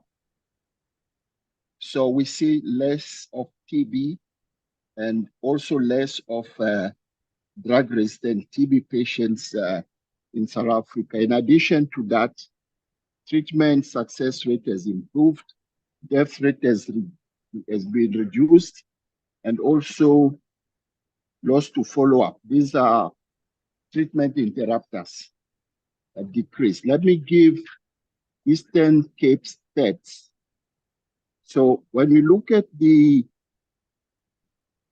patient treated between 1st Jan to 30th this September 2025, we've had 3,493 TB patients in the Eastern Cape against a total of 152,216 for the whole of South Africa. Now, in these 30,493, in the Eastern Cape, there have been 936 MDR TB and 18 XDR, extensively drug-resistant TB. This is a reduction, 18 out of 57 XDR in the whole of South Africa during the first 9 months of 2025. We used to have in the excess of 1,000 XDR patients in South Africa and more than 10,000 MDR TB. During the first 9 months, we've had 4,407 in the whole country. So there is a significant improvement. The number of patients has dropped. And when you look at Eastern Cape, the treatment success rate for drug-susceptible TB or ordinary TB has been 74.5%, and that 79% for MDR TB patients who received the 6 months regimen that was launched at Joseph Pearson Hospital in September 2023. So we looked at patients treated between 1st April 2024 and 30th June 2024. We do such analysis, but we can comfortably say that, confidently say that the MDR success is on average 80% in the country and in the Eastern Cape. The death, which was double digit, 30%, is now reduced to less than 12%, and loss to follow-up has been like 9%, which is single digits, which is something new. So in a nutshell, DG, we're doing very well in TB. Numbers are coming down, and that is why hospitals have been closed. Eastern Cape in particular is closing a number of TB hospitals because the bed occupancy rate, or rather the usable bed utilization rate, has dropped to below 50% in Eastern Cape and most hospitals, TB hospitals in the country. Thank you, DG. Thank you very much, Professor Njeka. Mr. Khoza, can you talk on the issue of the specific indicators that was asked by Honorable Swart, specific indicators that are that were in the 10 plans that actually for the 753 million. Mr. Ntabiseng Khoza. Thank you, DG. Good morning, Chairperson and members. Thank you. To the response on the question about specific indicators. We actually have two sets of processes of reporting. So with the Section 16 specifically, we requested provinces to report monthly on some indicators and also then quarterly on some indicators. And the reason for this was that there's some indicators were more of the support activities that we're going to be funding through the Section 16 to ensure that we don't have an adverse effect on the program due to PEPFAR withdrawal, specifically USAID funded staff. So on the plans, we actually do have an indicator that looks at the number of data capturers are recruited and appointed and deployed, a number of nurses recruited and deployed, and the number of community healthcare workers recruited and deployed. And these are the indicators that we put linked to direct the finance activities that are on the plans. And then we also then have an indicator on program that says number of HIV tests done. This we actually require provinces to submit a report monthly, and number of new patients recruited on treatment, and initiated on treatment. That also is reported monthly. And then the quarterly indicators. These monthly indicators are accumulated for quarterly reporting purposes as well. But we then have added an indicator. These indicators that we now are repeating for quarterly reporting is number of HIV tests done, number of new TB cases diagnosed, number of new patients initiated on treatment, on HIV treatment, and the total number of HIV of patients remaining on treatment. So this is what we call TROA, the total remaining on AT. And the last indicator is the viral suppression rate. So those are the indicators that we're monitoring monthly and quarterly from provinces in line with the Section 16 allocation. However, just to add, DG, the part on the reporting is that the members and the committee will remember that this is an augmentation of the bigger program that's funded through the bigger conditional grant, and that keeps on running on. It's running on regularly. As it has been for the past years. So those indicators then continue to be part of what is being reported. Where we may have a bit of a challenge is if we were to be requested to try and segment or indicate how many of patients were covered through the Section 16, because that is not how data is collected, because a nurse who's appointed, or a data capturer who's appointed, or a CHW who's appointed in a clinic continue doing the work regardless of where the funding comes from. So I just wanted to qualify the response with that part. Thank you, DG. Thank you very much, Mr. Koza. CFO, can you deal with a few issues? There's one on the fraud reduction strategy, the benchmarking from Honorable Majola. I wanted to know why would Eastern Cape benchmark on Free State when they are on the same level, and a few other conditional grant related questions. CFO? Yeah, thanks, DG. I think one of the questions, even I think Treasury they have answered, but directly from Honorable Swart, on the either the fund is through the conditional grant or the HIV and AIDS. I think through the information that the DG has presented, the one which was transferred through equitable share is the one that also Jonathan has explained. So that was on the 6.7 billion, which was the additional funding. But however, the Section 16, it was transferred to the department as a conditional grant within the HIV and AIDS. That's the one that we transferred to the provinces. So that 754, it was made up of the 590 that went to provinces. There was 132 million that went for research, MRC, and then there was about 32 million which was funding the CCMDD and the pharmaceutical HCM processes within the National Department of Health.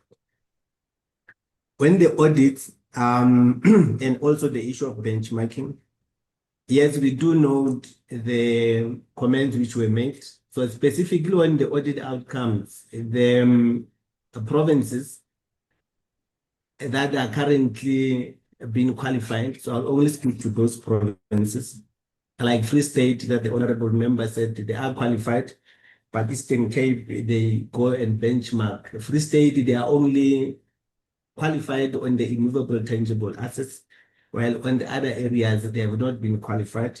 But however, the benchmarking was specifically on the performance information, because Free State, they have been doing well. in terms of performance audit. That is the reason why Eastern Cape, they went to benchmark in Free State, and also specifically because the Free State was using the system which was adopted from the Eastern Cape. So that was the main reason. So in Free State, as I've said, the qualification was immovable tangible assets. So that was the same also as KZN, that was immovable tangible assets. And it's mainly on the documentations of the projects which were completed in the previous years. So that will be over 5 to 10 years. So there was a bit of limitations of scope in that regard. And the Northwest, that regression was only when the payables not recognized, or what is called accruals. So there has been an issues in terms of completeness of those. While the Northern Cape was just in a couple of items, 4 or 5 paragraphs or areas of qualifications. Then I think the other question from Honorable Sibisa was covered in the benchmarking. Then in terms of the procurement irregularities or fraud, as I've said, Honorable Chair, we as a sector, more especially after we have received the report from the SIU relating to Tembisa Hospital, we have met through the technical NHC led by the DG, as I've indicated, to come up together as a sector where we can look on areas where we can improve as a sector and come up with the frameworks and the processes that will prevent the recurrence of the fraud or procurement irregularities within the sector. And one of those is to introduce the automation of procurement processes, which it will eliminate the manual processes or the personal interventions within the processes. That will definitely prevent the occurrence of more especially the fraud, where some of the officials, they might be intentionally not following some of the processes. So we are busy with that process. And we have also noted that given the National Treasury, the Office of Procurement Officer, and they do have the e-procurement module that they have introduced, that we want to roll it out as a sector to make sure that we can reduce some of those. The Honorable Brent, I think there was a question or comment that was also made that the department will fail to pay some of the bills, and specifically, I think the relation was made to Eastern Cape, which is true, because if you look when the accruals that I presented the slide, it was more summary, but then in terms of providing the more details, you will then realize that the province, when we come to January, before we get to February, so their cash flow or their budget, it will be exhausted in terms of paying a couple of goods and services. So they will be having funds to pay more of your compensation of employees until the financial year end. And hence, we also do get the complaints from service providers in terms of the unpaid accounts. And that is due to the accruals that has been growing, as I've indicated, in different provinces. But of course, the reason why then we got to those accruals was because of the funding that we have been getting as a sector. Yes, we do acknowledge that there is an increase, as we always see it in terms of the figures. But the budget that we have been receiving in the previous years, it will be below the inflation, which is the increase in the prices that we pay in our goods and services, and more especially on the pharmaceuticals, where we consider the medical inflation, which is quite big higher, it's around 9 to 10%. And in the main, our compensation of employees also, that increase, it becomes higher than the actual increase that we receive. So finally, DG, there was a question on the consequence management and directives that should have been issued by the Honorable Minister of Health to the provincial departments. So I think the clarity there is that the mandate or National Treasury, they do issue directives. So there are processes that they get issued to the provinces. Therefore, in terms of the national minister to issue that directive. He didn't do it. But however, this Section 16 allocation that has been given to the provinces, it also applies the processes that they are there in the provinces in terms of ensuring that if provinces deviate and or do not properly utilize the funds as there has to be in terms of the processes which are outlined by National Treasury, and therefore the MECs in the provinces and the HODs in the provinces, they must ensure that they enforce the consequence management and ensure that the whole process of disciplinary is being implemented in the provinces. I think I've covered the ones that I've noted speaking. If there's any, you will indicate. Thanks. Thank you very much, CFO. Honorable Chair, I'll just cover what has not been covered. I will start with what was raised by Honorable Majora. How does the department intend to deal with the 51% servicing 14% of the population and the 49% that inequitable? That is what is in the heart of the National Health Insurance. That's actually what the National Health Insurance, which is now an act, that's what it is addressing. Because if we do not address that, we'll be in perpetual problems in terms of health financing in the country. So that's what the government at large, and we thank the Parliament and the NCOP for actually ensuring that that bill goes and it was signed off as an act. It's actually going to address that misnomer that we are complaining about.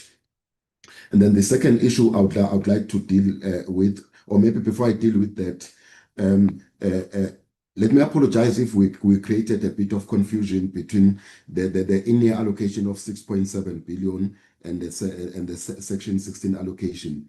The reason why we did that is because now that the money almost came at the same time, it's going to also assist us in terms of some of the gaps that were left by PEFA. Like, for example, if you look at the staff that we want to employ, it might replace some of the stuff that would have gone from PEFA. So that's why we wanted to deal with them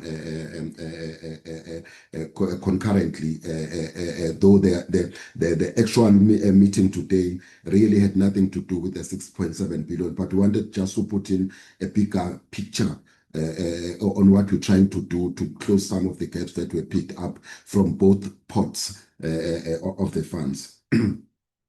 Then the third one that I'd like to deal with is the issue of the donor-funded workers. I think my colleague, the acting DDG, Dr. Randela, has mentioned this.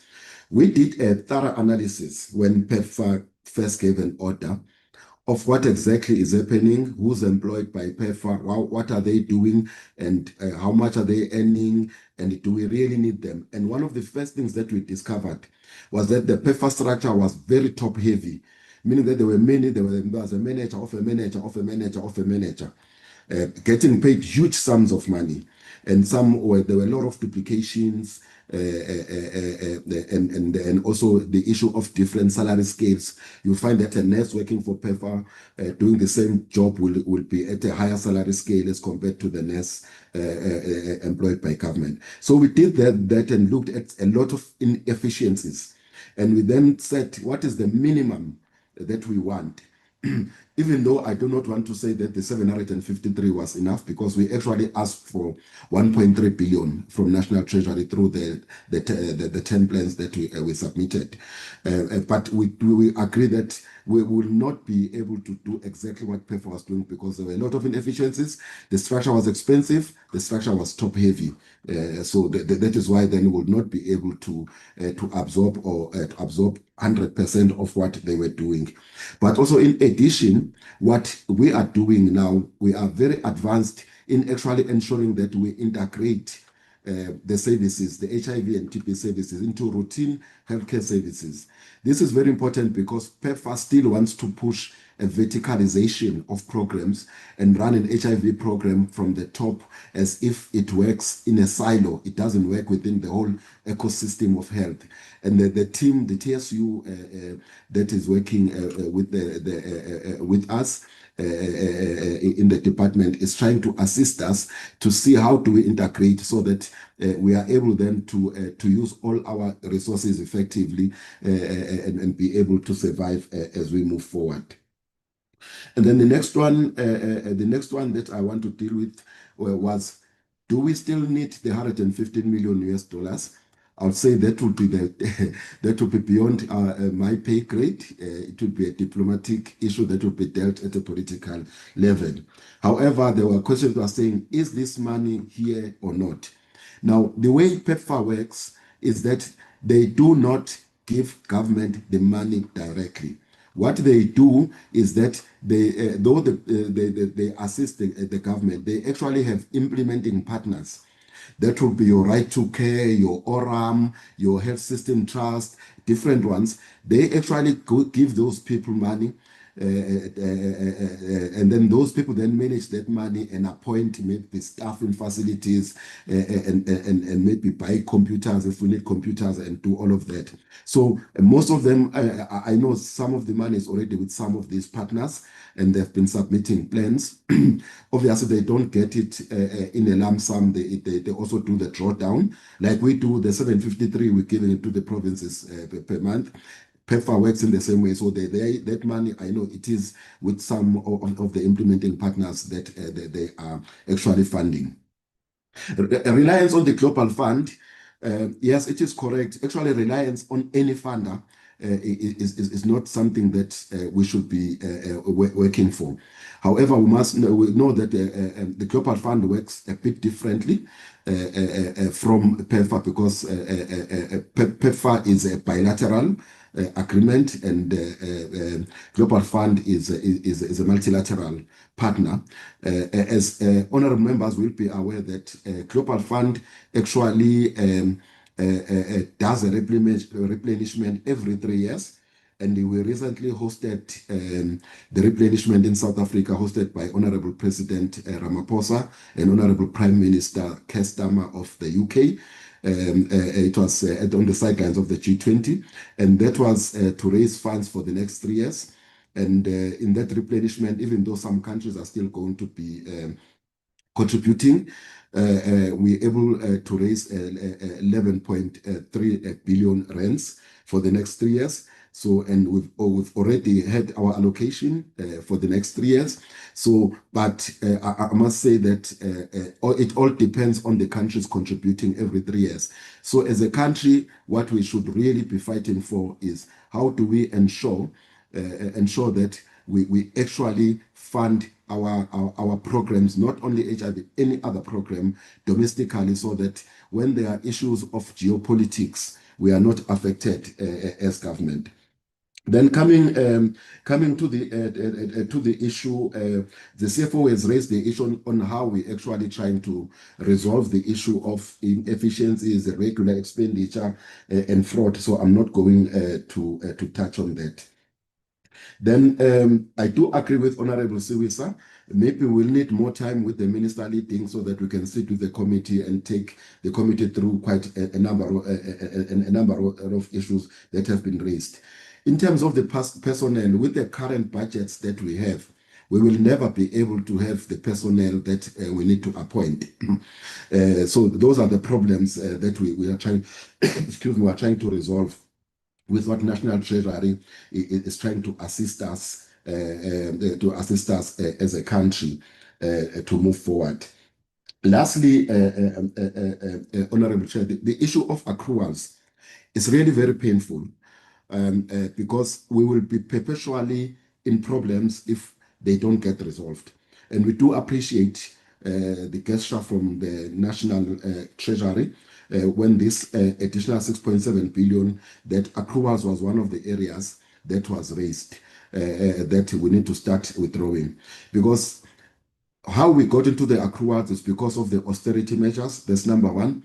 But the bigger one is the COLA, what we call the cost of living adjustment. Whenever there's a negotiation on the cost of living adjustments, maybe it's 4%, maybe it's 5% that the unions negotiate for, and then government agrees on that.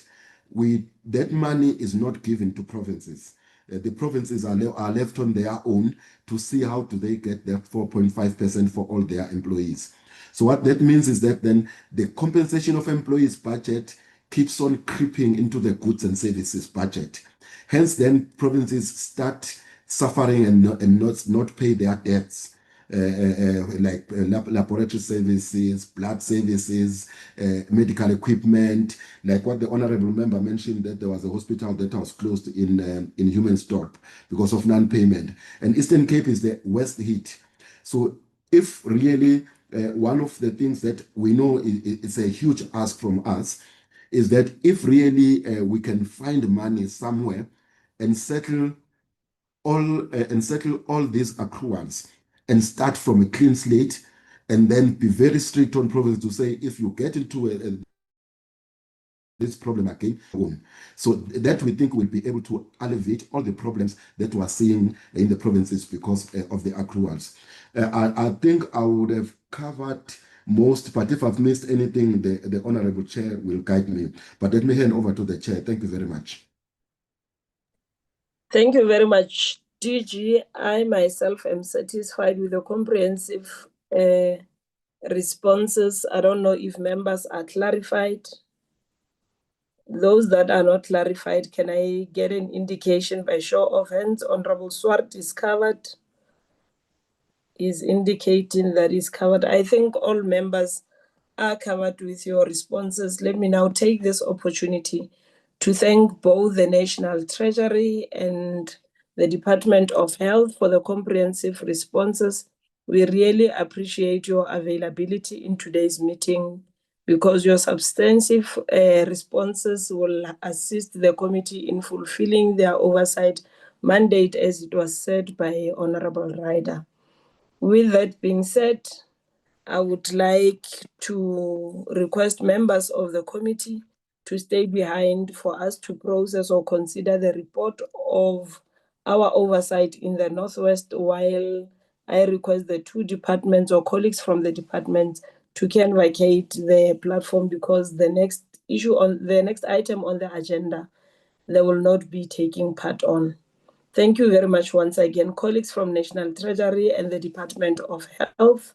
See you again in the next meetings, and rest assured, members, a meeting between the department with the availability, will look into the availability of the minister, and he'll surely be invited to the meeting, and we'll have a conversation with the minister to clarify all the issues that have been raised by members. That meeting will be considered and it will be prioritized just after we open next year.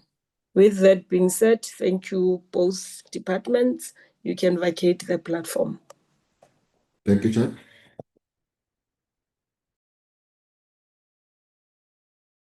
Mr. Nodada, I kindly request that you project the report and maybe take members through. This report was circulated to members. We postponed the consideration of this report. I think it was last week. So I think members have taken their time to go through the report. I'm going to request that you take members through maybe paragraph by paragraph or heading by heading for members to confirm if the report entails everything that members would want the report to entail. Mr. Nodada, over to you. Thank you very much, Chairperson, Chair, and honorable members. I hope the report is visible on the screen. I don't know, Chairperson, whether I'm not out of order, maybe to request that probably we just go straight to observations and findings and then recommendations. Yes, just maybe for the wording, the grammatical errors and everything might be on the report. That's why I was saying heading by heading. Then you'll go lengthy on the recommendations and the findings. Okay, thank you, Chairperson. Honorable members, this is page 1 of the report, the introduction.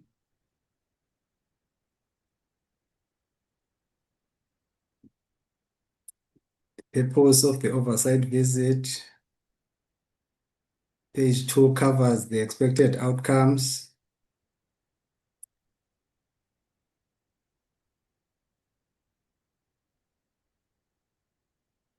Page 3, honorable members, the submissions by stakeholders.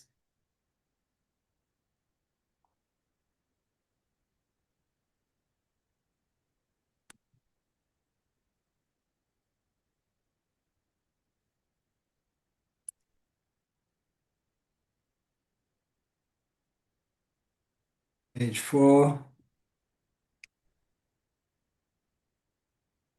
Page 5, National Treasury submissions.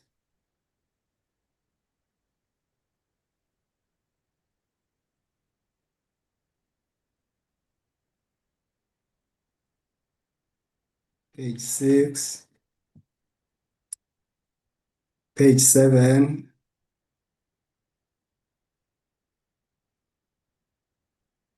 Page 8.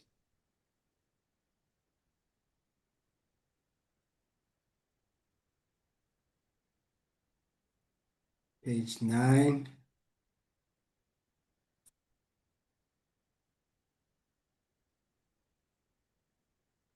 Page 10.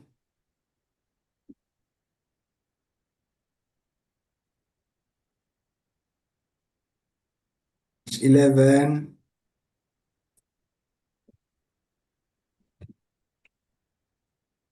This is page 12.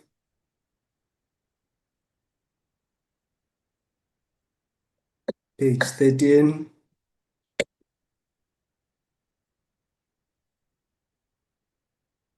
Page 14.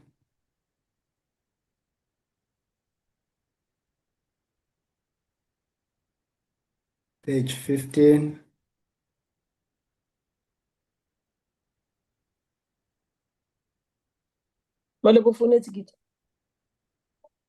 Page 16.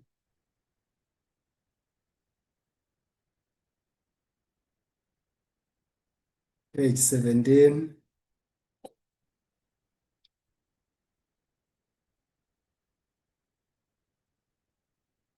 Page 18.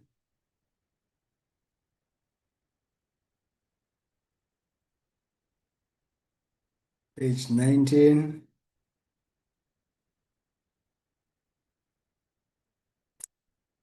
Page 19, this is the start of the findings and recommendations, honorable members, with respect to the Mabato Nursing College infrastructure upgrade.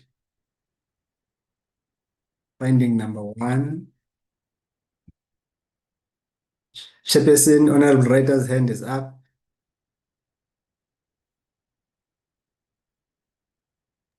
Honorable Rider, you may come in. Thank you very much, Chair.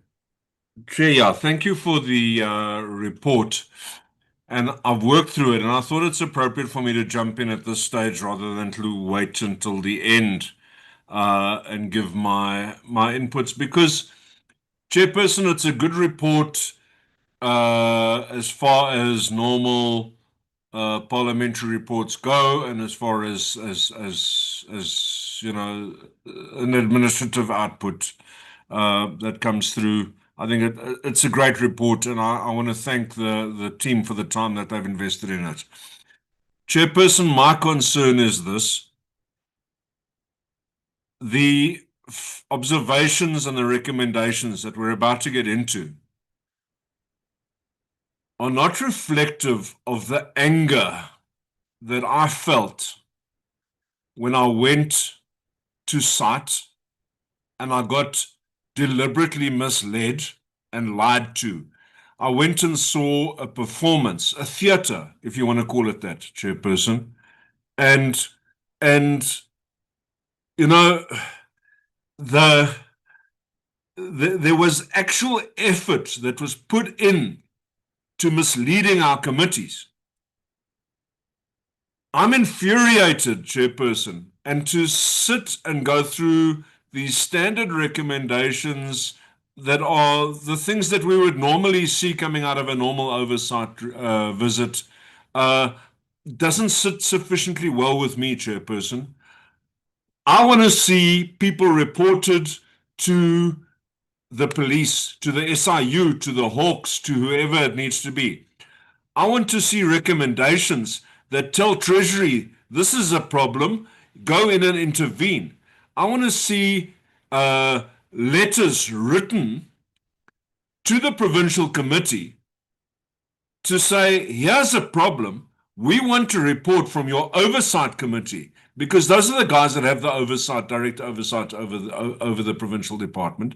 We want to see your committee responding to us and telling us what you have done, what oversight you've done subsequent to our visit. These are our findings, and we want you to comment on this. Chair, I was angry. I was lied to. We were deliberately misled. People lied to Parliament, and there was effort put into doing this. People thought things through carefully and went and got people out of dark cupboards and things so that they could put on a show for us, Chairperson. That, in my view, requires much stronger response than polite recommendations that we give the province 60 days to make up a new nonsense story. I wanted to use a different word than nonsense, Chairperson, but they make up nonsense stories so they can mislead us further. I just want to say, Chairperson, I want to see stronger recommendations. I want the committee to guide us in a way that says, these are what we should be doing. We must be reporting these people to the police, to the Hawks, to the National Treasury, and to their own oversight committee, and that we want to see far better action than just, kicking the ball down the road, and here's 60 days for you to concoct another bedtime story for us so that we can pretend that we've done our work. Chair, that's my input at this stage. Thank you. Colleagues, the reason the report is brought before the committee for consideration and adoption is for the committee to make additions where the support staff of the committee did not go. I hear Honorable Ryder's comments and they are noted. But at this stage, I'm going to request that we make the inputs, we put in the wording on the report for us to be able to own up to the report. Unless if members are saying we must allow them space to add on the recommendations or both the findings and the recommendations. And then the report will be brought back to the committee for the committee to consider and can adopt. This is not a final report. This is a draft report of the committee. Where members want to make additions, they are welcome to do so. Where members feel that omissions were made, they are welcome to make inputs. And where maybe they feel that whatever that is written on the report does not represent the view of members of the committee, and they would want them to be taken out of the report, that will also be welcomed. But listening to what Honorable Ryder is saying, he is not satisfied with the report. There's an omission because the report is not reflecting the issue, some of the issues that they were raised by members during the oversight and the visit in the project. So I don't know, members, at this point, I would like to get an indication from you. Are you saying that we must take this report back, allow members to make inputs on the findings and the recommendations, then the report will be brought back to the committee? Honorable Brits. Thank you, Chairperson. Chairperson, I echo the sentiments raised by the Honourable Ryder, but I also would like to add the following. Both National Treasury as well as the Auditor General that accompanied us on the oversight visits or oversight week made specific recommendations to our committee, and I see that those specific recommendations are also not included in this report. At this very moment, I am of the opinion, Madam Chair, to go through this report page by page and paragraph by paragraph is going to be time consuming, and I don't think we are going to achieve the goal with that approach. So maybe, Honourable Chair, if both our committee staff as well as members can have a relook at this proposed report, and that we can go through a fine-tuned version at a later stage.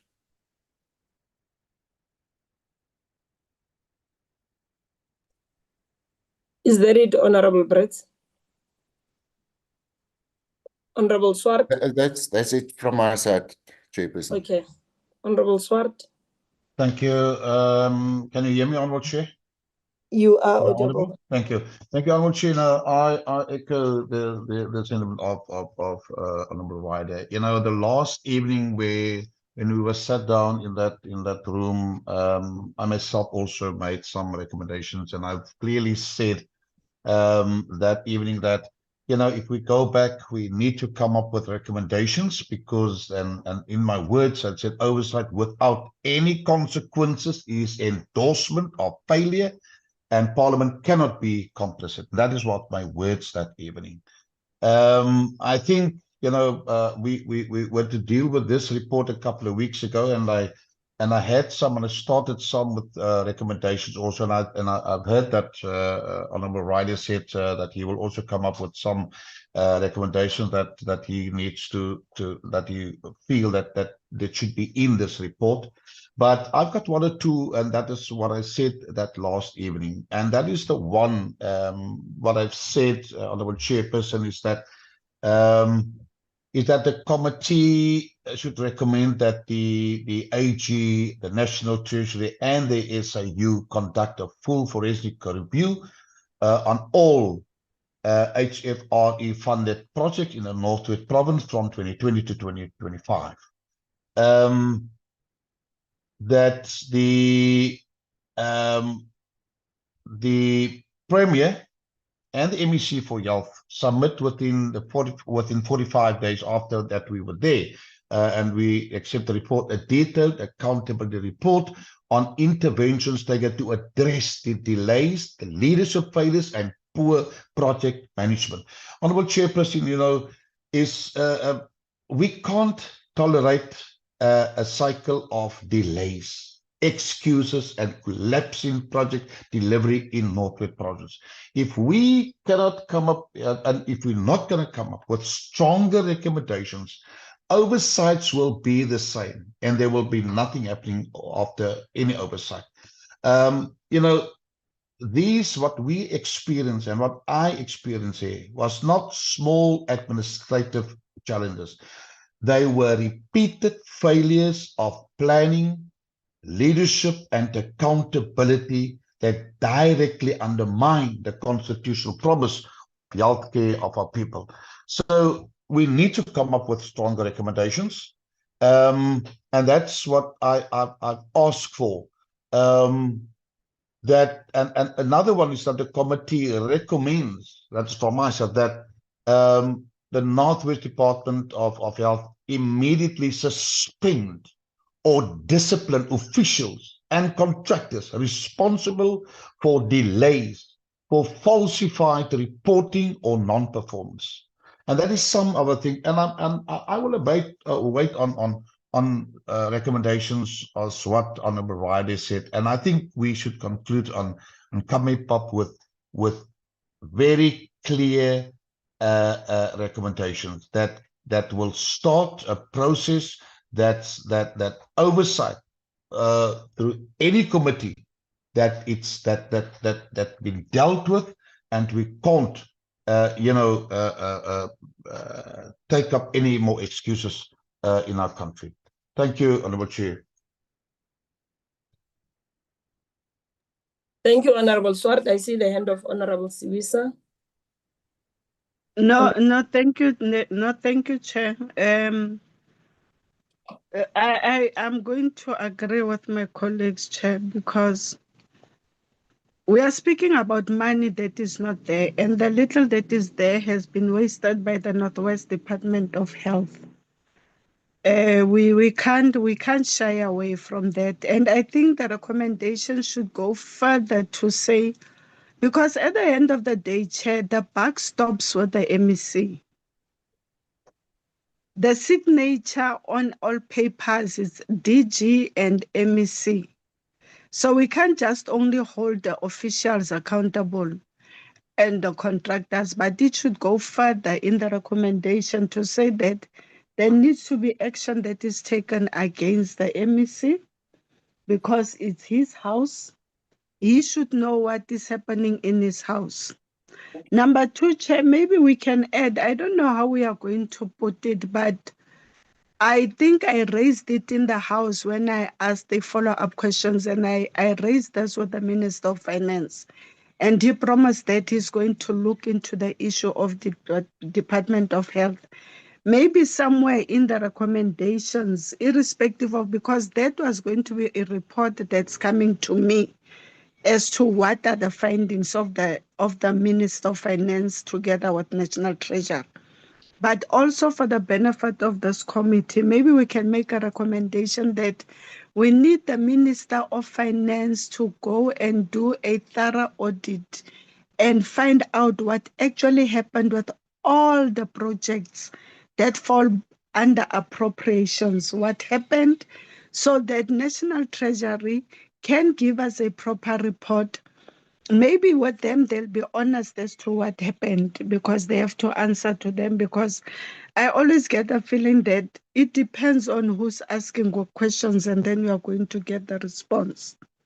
So maybe we should also make a recommendation that Minister of Finance, together with National Treasury, needs to look into the issue of the projects related to appropriation in Northwest, and also for us to be given a report as to what were their findings and what intervention is the Minister of Finance, coupled with the MEC of Finance in the province, going to do to deal with such gravely misconducts that happened in the Northwest. Because, Chair, I think many people were caught off guard because it's the first time this committee has done such. We know, we've heard from our colleagues that used to serve in this committee that we embarked on such. So they thought that they'll just go and make up whatever stories and then we are going to believe it. Unfortunately, that's not how this committee is going to deal with issues.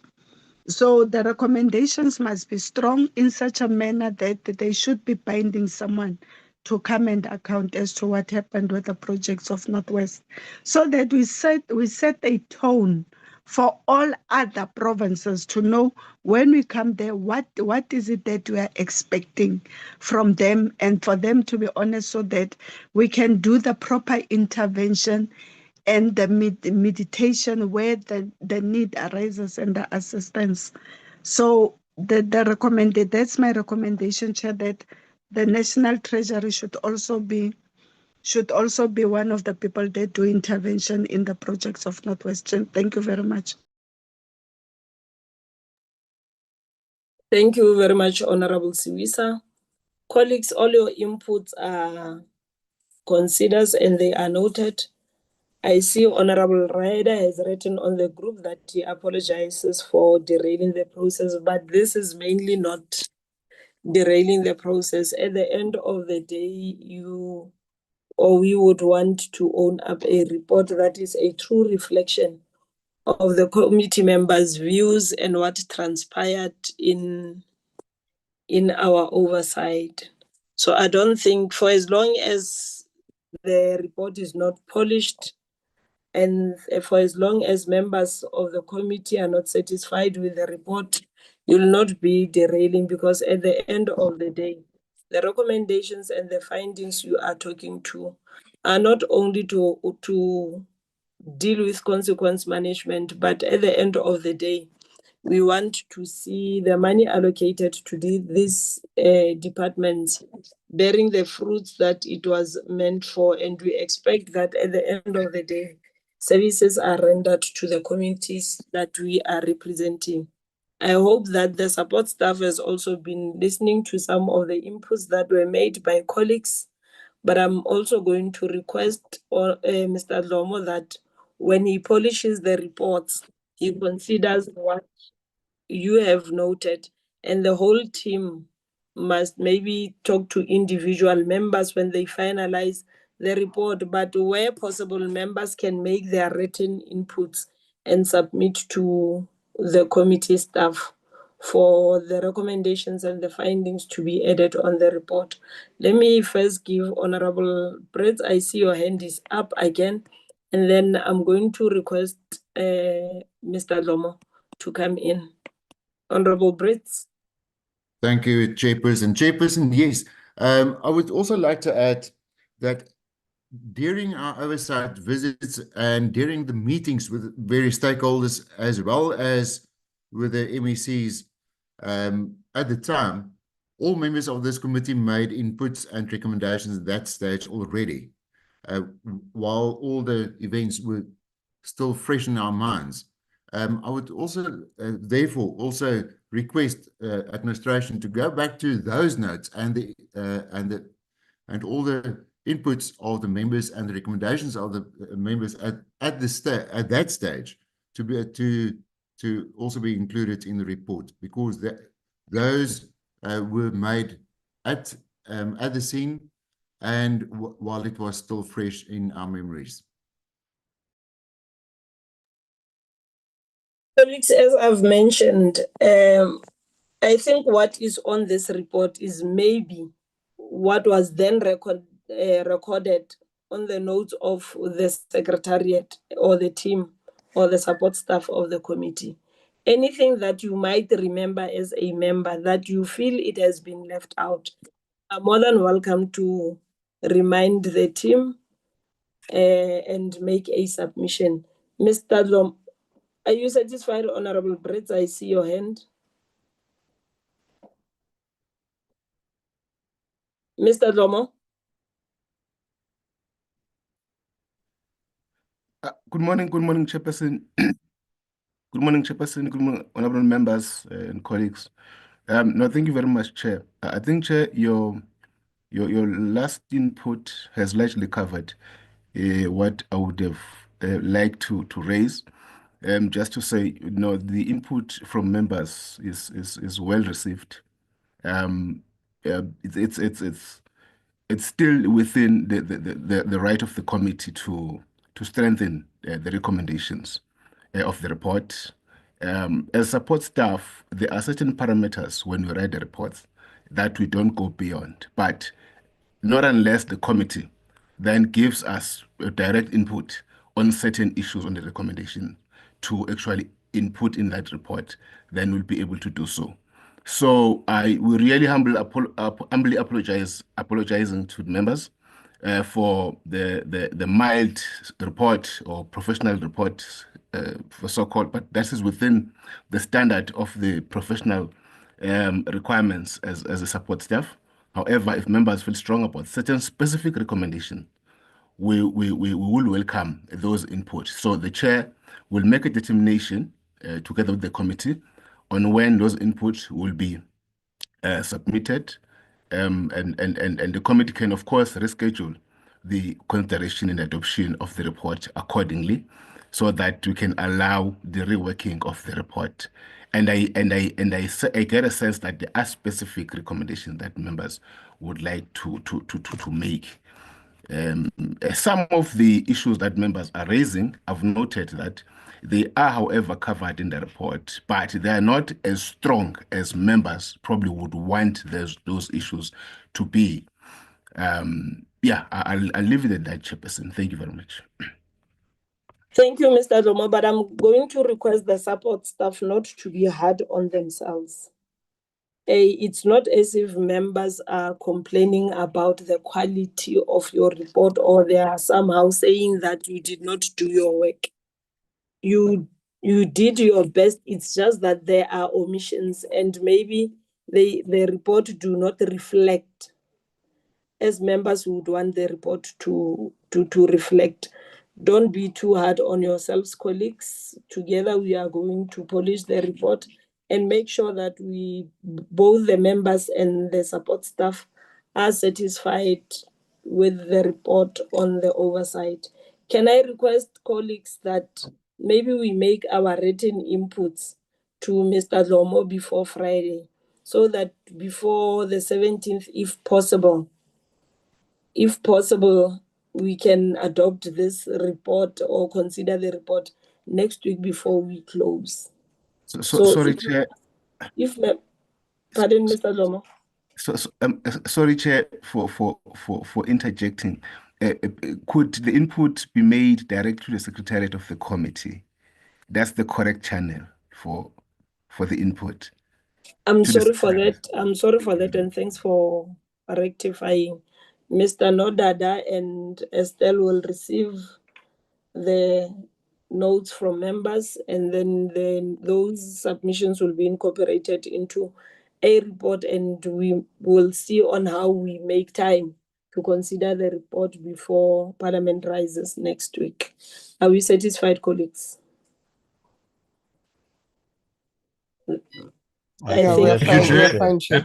I think members are fine. We can do it. I've got one problem, Honourable Chair Lady. The members of the National Assembly, they almost returning back to Parliament, and we still, working so hard. Okay. Now, this brings us to the end of today's meeting. Colleagues, we were supposed to consider some of the minutes for previous meetings, but as requested, that will be done tomorrow, because tomorrow's meeting, I don't think it's going to be. Let me take this opportunity to thank your good selves for availing yourself for this meeting. And colleagues, I'm sorry I think there was a bit of a confusion on the issue of the starting time of the committee, but I think members got a clarity. We will stick to the time that will be given to members at the time of invitation of meetings. From now on, though we have an agreement between myself, the committee, and the support staff to say all virtual meetings will be at 9 o'clock. Remember, we were looking at the fact that members have to travel to Parliament. Now, when we reconsider the time to say 10 o'clock, sometimes we bear in mind that the sitting is not taking place. But I think I've learned that we must stick to the time that is given to members at the time of the invitation to the committee meetings. Let me take this opportunity, members. Thank you very much. We will meet again tomorrow in a committee meeting, and tomorrow's meeting will be considering all the minutes of the previous meetings, so that when we go home, we do not burden ourselves with lots of minutes for next year. Thank you very much, and have a wonderful evening or afternoon. Bye. Evening. Thank you, Chair. Thank you, Chair. Thank you. Chair. Bye.